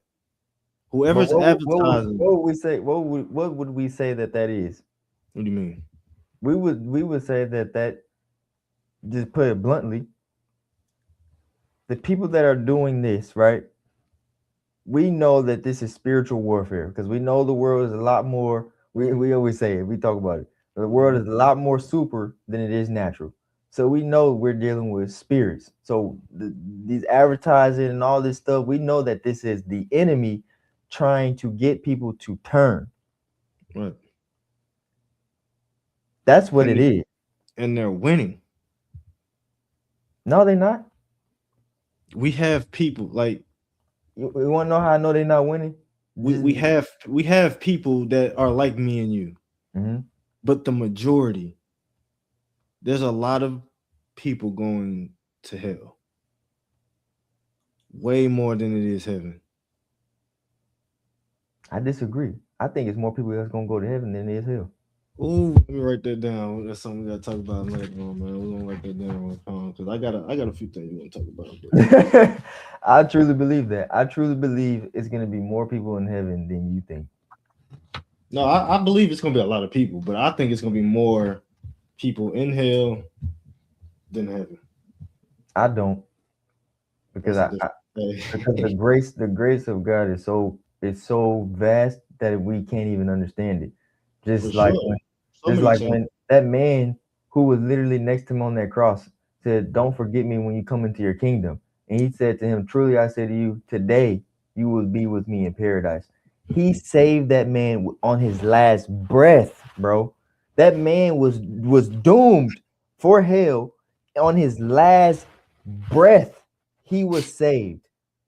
And that alone gives me the faith that there will be more people saved that go to heaven than there will go to hell, because the enemy, the reason I know this to be true in my heart is because saying that there will be more people going to hell than heaven would mean that the enemy won. and I know for a fact that the enemy will never win. He won't win. So therefore, this means more people will end up in heaven than in hell, because if there's more, let's say for example, if there's 10 million people and 7,000 of them go to hell and 3,000 of them go to heaven, that means the enemy won based off of the numbers, right? It's already written though. It's Right, already written. yeah. You avoid the question, bro. You avoid the question. I couldn't even, because it's already written how it's gonna go. So these people that's not going, they have it. We gotta stay on, bro. We gotta stay on We're top. gonna stay. We can have to do stay on this top. another. We can do this another time. We gotta stay on top. We can do that another time.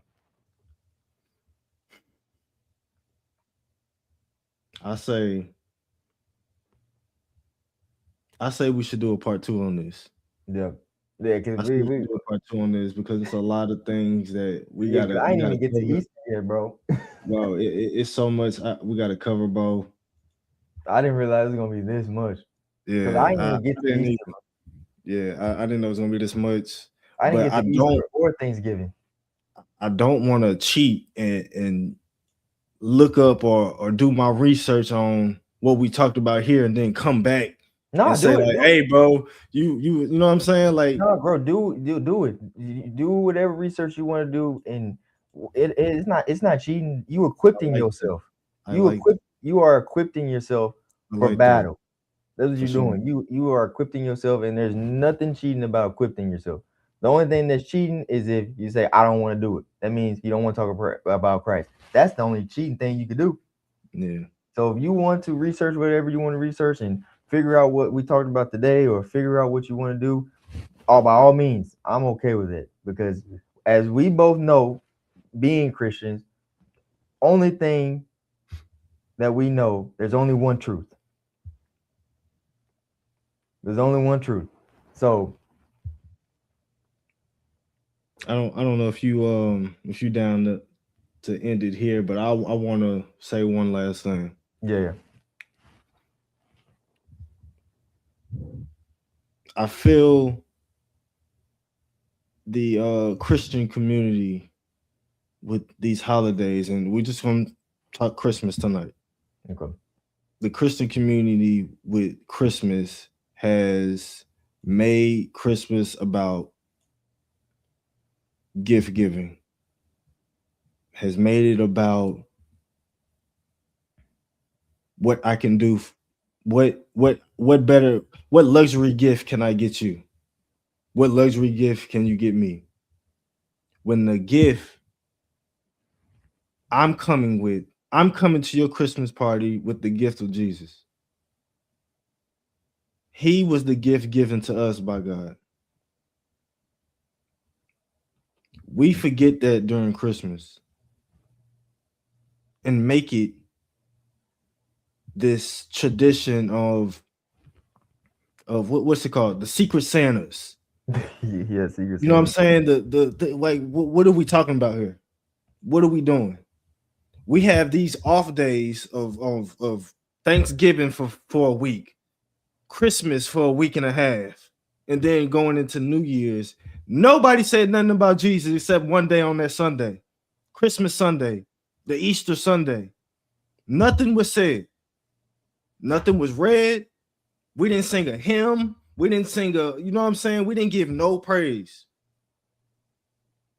I like what you do. And we'll talk about it next time of how I celebrate. And because my way of celebrating is with everything, not just Christmas. I celebrate everything the same way. But I like how you instilled into your kids that it's Jesus that got you this gift, that brought you here. It's Jesus that helped me, that provided for me so I could provide for you. Exactly. That's keeping Jesus in it. That's keeping Christ in Christmas. And that's what I want us fellow Christians to keep doing, to keep spreading, to make sure that when you go to your friend's Christmas party, your family, your auntie's Christmas party, that you be the gift You be that light that Christ is to you, to remind people why we here. You're off today. Sure, you're off today. You got your off day. We're here celebrating, eating, having this day. But let's open this Bible up. Let me show you something. Did you know that you know what I'm saying? Let me get into this Bible real quick. I got Let me get into this Bible, bro. The thick boy. The big hey. let me show you this. Yeah, get that word real quick. Let me throw this at you one time. And that's all I'm saying. We got away from that. And that's what I think makes it pagan, because it's not Christ anymore. Okay. I get what you're saying. My only disconnect, bro, is this. My only disconnect, because I agree with literally 99% of what you said. Just say the 1% I don't agree with is the word pagan. And I think it's because the way I'm viewing it is the event is not pagan. The way you practice the event is what can make it pagan. So, for example, if I celebrate Christmas and I give thanks to Christ and I say we are going to make it centered around Christ, therefore there's no gift giving without thanking Christ. There's no eating without thanking Christ, and there's no leaving without thanking Christ. And I do it that way, it's not pagan. So would you say? So would you say an atheist that does not believe, but he celebrates Christmas? Mm-hmm. You're saying it's not pagan because he does not believe, but how he celebrates is pagan. How he celebrates is pagan, yes. But also this is another reason why I say that this is a very tread line, bro, is because a lot of times these atheists, for example, we use atheists, when they celebrate things, they don't even realize that they're actually celebrating something that is religious. They're like, I'm an atheist, but I celebrate Christmas. Why do you celebrate Christmas if you don't believe in Christ? So they're even actually participating in something that has Christ in the name, and they don't believe in him, but they're celebrating it. Because guess what? I believe even with these atheists, God is tugging on them a little bit. For sure. You say you don't believe, but look what you're doing. You celebrating something that's named after me. Tug, a little bit of tug, a little bit of tug, a little bit of tug, until they turn around and say, dang, this whole time I have been celebrating you. And I said I didn't believe you. And this whole time I actually did believe in you. I was just being dumb. That's what he's doing. So if we take some of these things away, like, Christmas, Easter, these things, people are actually, you would actually, in my opinion, take away some of the things that even these pagans are using to help them remember there is a Christ. These atheists that don't believe and they celebrate Christmas, I guarantee you they heard the name someone say, thank you, Jesus. I guarantee it. Every single Christmas, every single Thanksgiving, every single Easter, one of those atheists heard the name Christ. For sure. Because of those days. For sure. You see what I'm saying? So I don't think it's necessarily how they celebrate it is pagan, but they are hearing something and it's tugging on them. And that's what we're here for. That's why we're doing this. We doing this because they may hear something that tug on them, where Jesus can grab them. And that's what, for some of these people, believe it or not, for some of these people, a Christmas, a Thanksgiving, or the right Easter may give them that last tug that they need. Maybe someone was about to commit, off themselves. Maybe someone was about to off themselves, and then they went to Thanksgiving and they got in touch with an old relative that they ain't seen in a while, and they gave them some game, and Christ saved them, even though they wasn't a believer. That's what we do it for. That's why he says the second greatest commandment is love the neighbor as yourself.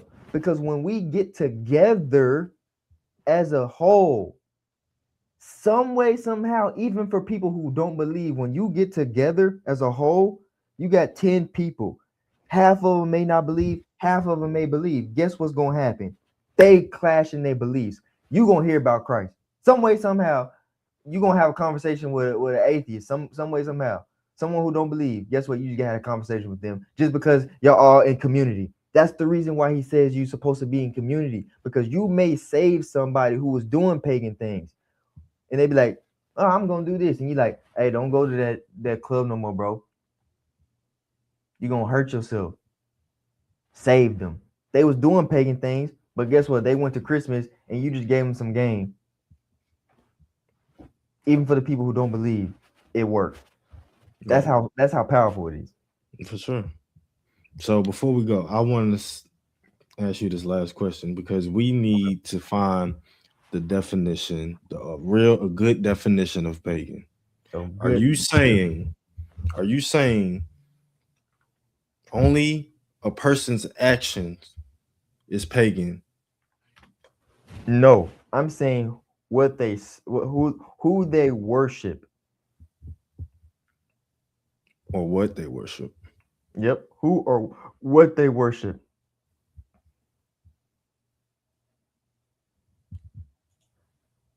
In the Bible, a pagan is generally defined as an individual or a nation outside the covenant of God. Typically practicing polytheism, idolatry, or worshiping false gods rather than the creator.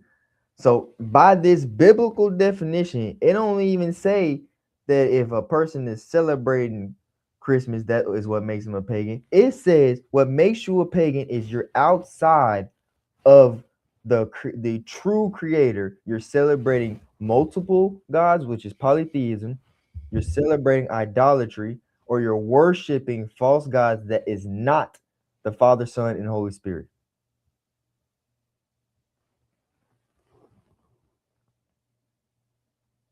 Christmas. Where you get Christmas from that? Where you get Christmas from that, bro? Christ isn't in Christmas. His name is in Christmas. Not the name, but No. how it's portrayed, how it's pushed on us. It's pagan. No. So when you see a pagan in the Bible, do the pagans go to the Jewish altar and they say, I don't believe in the for example, they don't go to the Jewish altar and say, I don't believe in the Jewish altar, but I'm gonna give you a sacrifice anyway. Here you go. You don't see that, do you? No, because they don't participate in anything that got the name Christ on it. They go celebrate Zeus. They say, this is Zeus Day. This is Zeusmas. They ain't gonna celebrate nothing that says Christ, nothing that says Christmas, nothing that says this is the celebration of his resurrection. They gonna celebrate Zeus Day. You saw when you just the festival of the solstice, they ain't had nothing to do with it, ain't say nothing about no Jesus in it at all. You can't even look and see if they would mention Jesus. A pagan ain't even rooted in Christ's name at all. That's what a real pagan is. A real pagan is someone ain't rooted in. You can't even find the name Christ in it.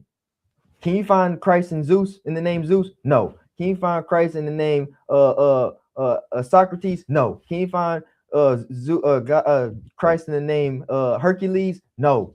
In Poseidon? No. This is paganism.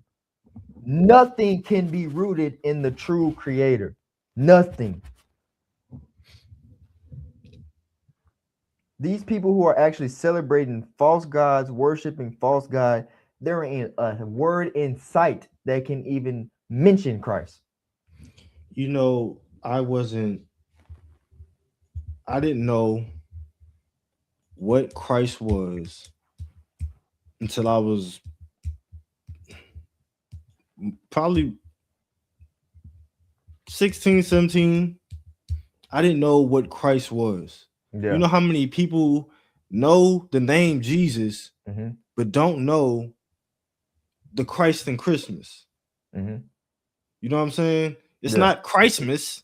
Nobody's saying Christmas. You're saying Christmas. That's taking away Jesus already. You know what I'm saying? Yeah.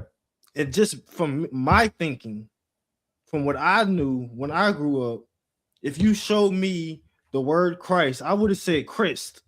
You know what I'm saying? Yeah. I wouldn't have said and then I didn't know what the Christ was. You know how many people are the same way?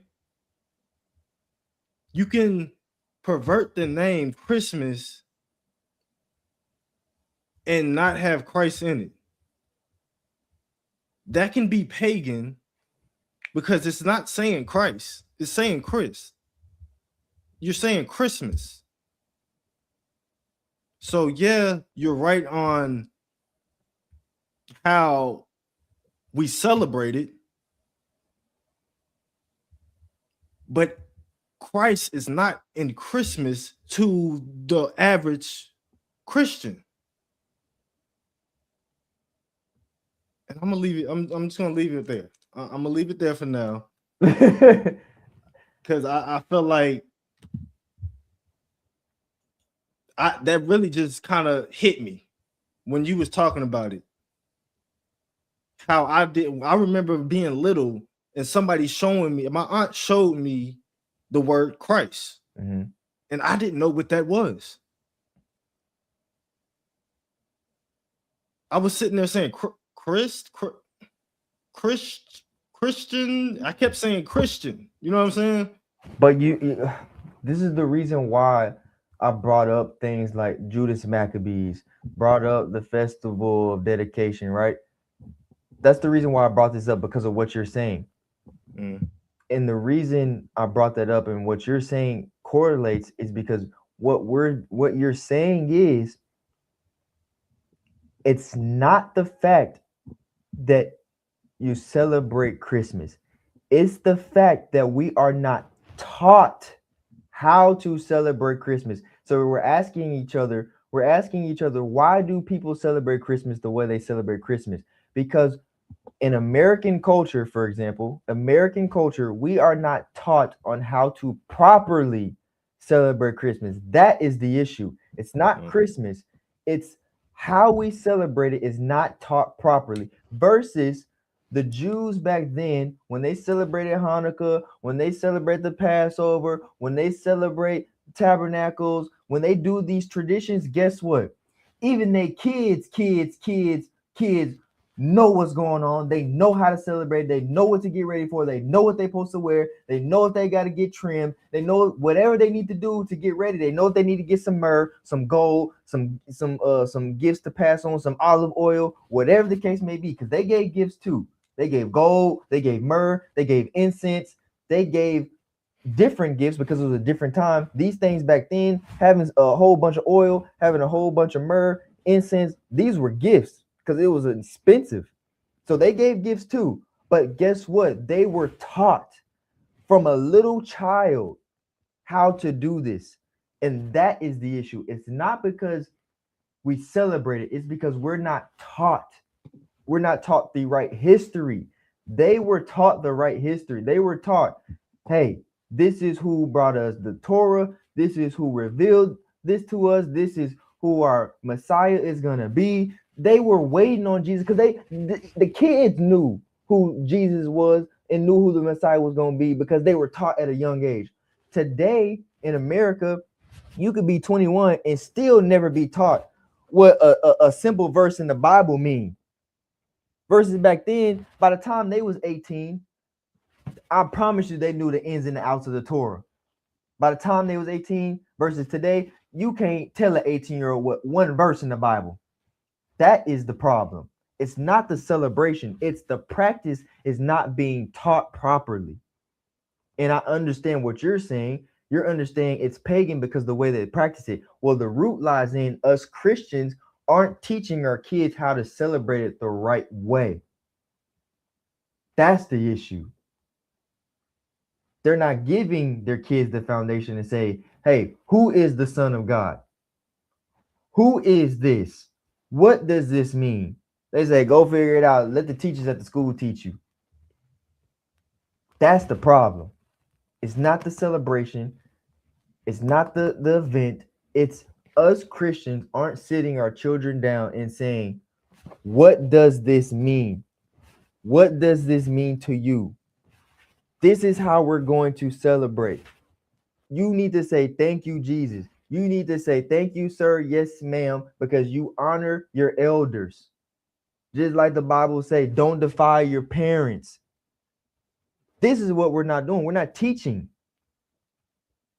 That's why I brought up Judas and Maccabees, because no one taught us, no pastor taught us Judas Maccabees was even a person. Name me a pastor you know that taught that. I don't know one. I didn't know his first name until you said it. That's what they don't teach us this. We don't understand anything of our history when it comes to Christianity. So we're wondering why we're celebrating Christmas this way in America, because nobody is teaching us anything. We gotta almost be on our deathbed in America to pick this thing up. Right. You don't. Most Americans ain't 20 years old, 18 years old picking this mug up. They be 65. I'm not shaming old people. What I'm saying is this is the reality of what happens. Yeah. They wait until they get cancer. They wait until they got a ill disease. They wait until something happens, and then they say, now I'm 76 years old. I need to open this Bible. No. Right. My daughter is going to be better than me. She needs to learn now. Yep. She needs to learn now. So that way, by the time she my age, by the time she gets to 26, 27, by the time she's my age, she will be 65 times ahead of where I was at that age. That's what we're not doing. That's the issue.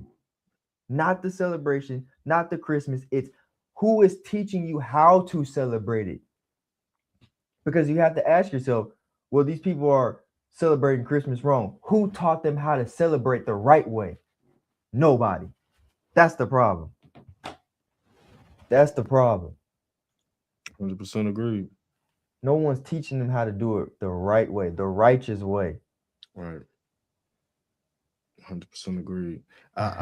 We still got conversations about if it's pagan or not. I'm gonna do a little more research because I agree with you. It's hard to not agree with what you're saying. You know what I'm saying? But I still have these reservations of, bro, I'm telling you, you can change my mind. Anybody can change my mind with a conversation. You know what I'm saying? Yeah. If we speaking, if we coming out the Bible with it, show me. You know what I mean? Let me hear it. I'm not too proud to, you know what I'm saying, be told wrong, and I'm not too proud to say, okay, yeah, you got it. That 100% right. You know what I'm saying? Yeah. But this is how I see it right now. I agree. I'm the same way. I agree with you. Vice versa too. Right. And this is how I'm still seeing it right now. And if part 2, you can show me something else. You know what I'm saying? Part 2, bring it, bro. Bring it. You know what I'm saying? Bring it. I'm telling you, my second half is gonna be my best half. Okay. I'm throwing for 500 in the first quarter. Hey, bring it, bro. Bring it, because I'm coming off the backboard with it, man. I'm still on the fence of everything is pagan. Yeah. Until you come up out of that. Until you come up out of that. You know what I mean? You come into the truth. Yeah. Until you understand what you're doing. Yeah. Understand what you're looking at. Understand that this movie is talking about, or this commercial is showing nothing but devil, a demon, and you know what I'm saying? Yeah. All of this is pagan until you open your eyes. Otherwise. Exactly. You know what I'm saying? I'm gonna say this thing. I'm gonna tell you right now. Do as much research as you can for our part 2, because my second half that I have with these holidays, because I'm going to use Easter as my pinpoint. And when I say that, a reason I'm saying that is because all of everything I'm going to use for these holidays is nothing but Bible verses. It's not one thing I'm going to use in my second half. That's my ideology or my ideas. Is all coming straight from the Bible. Straight from the Bible. And we both know that the Bible is our authority. That's why I say my second half gonna be my best half, because I'm about to show you something that's real. And I don't want to say, I don't want to just come at you and say like you're wrong here, you're wrong there, because everybody, I've seen a lot of interpretations of the Bible. God told me God was a woman one time, and showed me in the Bible, like here you see they're talking about a mother and you can't have nothing without a mother, and God got to be a woman. And you know what I'm saying? Like so many people has so many different ways of what they think is right. Well, I'm not about to do no perversion. I'm gonna say that right now. If I already know you. I know how you I'm gonna live, tell you bro. this right now, because I'm only gonna say it right, but I want you literally. I'm not even joking. I don't care who watching, what it is. If you feel like I'm perverting the word, call me out on it and say, "Hey, I feel like you perverting it a little bit right there." Tell me, because I will not. And I do not want to pervert the word. I'm only going to use what the word actually says, not what I think it says. I'm going to use the word verbatim, line by line, and what it says on the word verbatim, not what I think the word says. So if I start going into what I think it says is blah, blah, blah, I'm going to use what it's actually saying and tell you what it's actually saying means. That's it. Not, well, it could be this if you flip it this way and make it seem like this. No, I'm going to go verse by verse and show you what the word is saying. And before I even tell you what it means, I'm going to even do this. Before I even tell you what it means, I'm going to let you say, what do you think this is, what this is saying? So you can have your own thought process on, not just my thought process and me spilling it to you. I'm going to give you the verse. I'm going to say, all right, before I tell you what I think this is, what do you think? I'm going to do it that way, just so I don't pervert it at all. Yeah. And what I think, I want it to be literally verse by verse and let you see it for yourself. Yeah, I'm with that. I'm on the same level, man. I feel like I'm anybody. I'm never trying to erase and take away from what's in the Bible and add my own thing. Everybody know where that leads to. You know what that's gonna get you. You know what I'm saying? Yep. That's not what we trying to do here, man. We this is straight Bible talk. Exactly. Let me read some comments real quick. In case it said Pope Julius chose December 25th. It is commonly believed that in the church chose this date in an effort to adopt and absorb the traditions of the pagan festival. Exactly. Even if you were to take this, right? What she's saying, it's the date was chosen to basically take away from what the pagans are doing. We want to override what the pagans are doing, so we're going to implement Christ into this date because the pagans are abusing this date. So we want to absorb the pagan traditions by creating something on their own day, because that's what this is saying. Yeah, no, that's what I got from what you were saying. That how Satan perverts everything. Where they try to take everything, he has nothing new. Everything Satan brings in already happened, already done.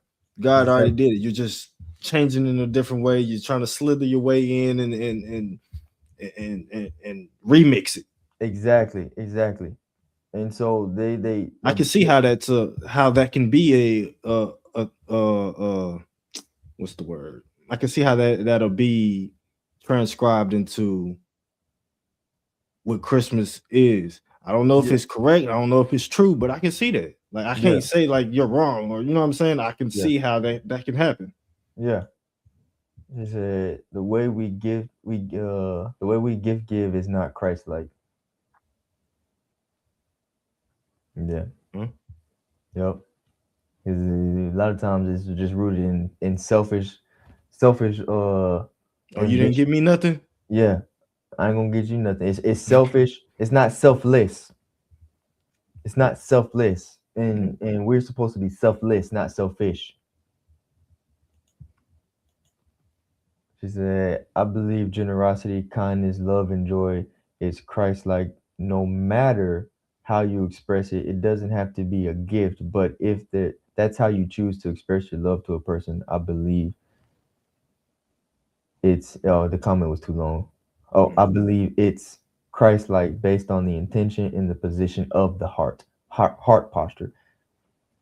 This is the reason why Jesus said, you know, in the parable of the wheat and the tares, we try to pull up the wheats before the tares before it even become wheats, because if you look at wheats and tares, right, when they both grow, wheats and tares, when they both start to grow, they look very similar. Both of them look similar. A wheat looks like a tare in its prematurity, and a tare looks like a wheat in its prematurity. So if you try to pull up a wheat thinking it's a tare before it matures, you just pulled up a good seed. And he's telling you, don't pull up good seed because you don't know the heart posture of this seed. So pay attention to the wheat and the tares, because you might accidentally pull up a tare. I mean, you might accidentally pull up a wheat, and it was a wheat the whole time, thinking it was a tare. Yeah. That's why I believe, truthfully, God knows the heart, and we are supposed to judge people based off of their fruits, their character, their actions. Christ-centered. She said, "Me too." I'm wondering what she's saying "me too" about. Right. She said, "It seems like as though it's only pagan based on the heart posture of the person. It's a description of the event rather than the event itself." It's a description of the event rather than the event itself. Like what we come here for. Yeah, she's saying basically your heart posture determines what is actually being celebrated. I agree, because you got to be Christ-centered. Your heart has to be in a position of of a Christ-like minded like posture, I guess I should say, to be somewhere, to Yep, be at an event. exactly. That was my, yeah. I don't know, man. Is that advertising is the distraction from the threat to the devil's plan, which is the celebration of Christ. Oh, she was talking about when you was talking about earlier about the how they do the advertising and the marketing for the gifts and all that. She's saying that's a distraction because the devil believes that the threat of actually celebrating Christ is a problem for him. Yeah. Yeah.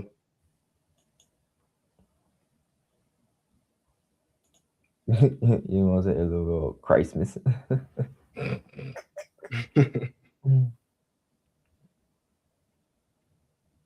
We're gonna table it, bro. We gotta do a part two. Have Gotta to. do a part two. Have to. God willing, we will. We definitely will. Yeah, this was fun. This was this one about fasting. Hey, this is a good one. Yeah. I actually like this style better. Yeah. Yeah, I like this. Yeah. I like this. We got more coming, man. We got more coming. Yes, sir. All right. We'll catch y'all on the next one.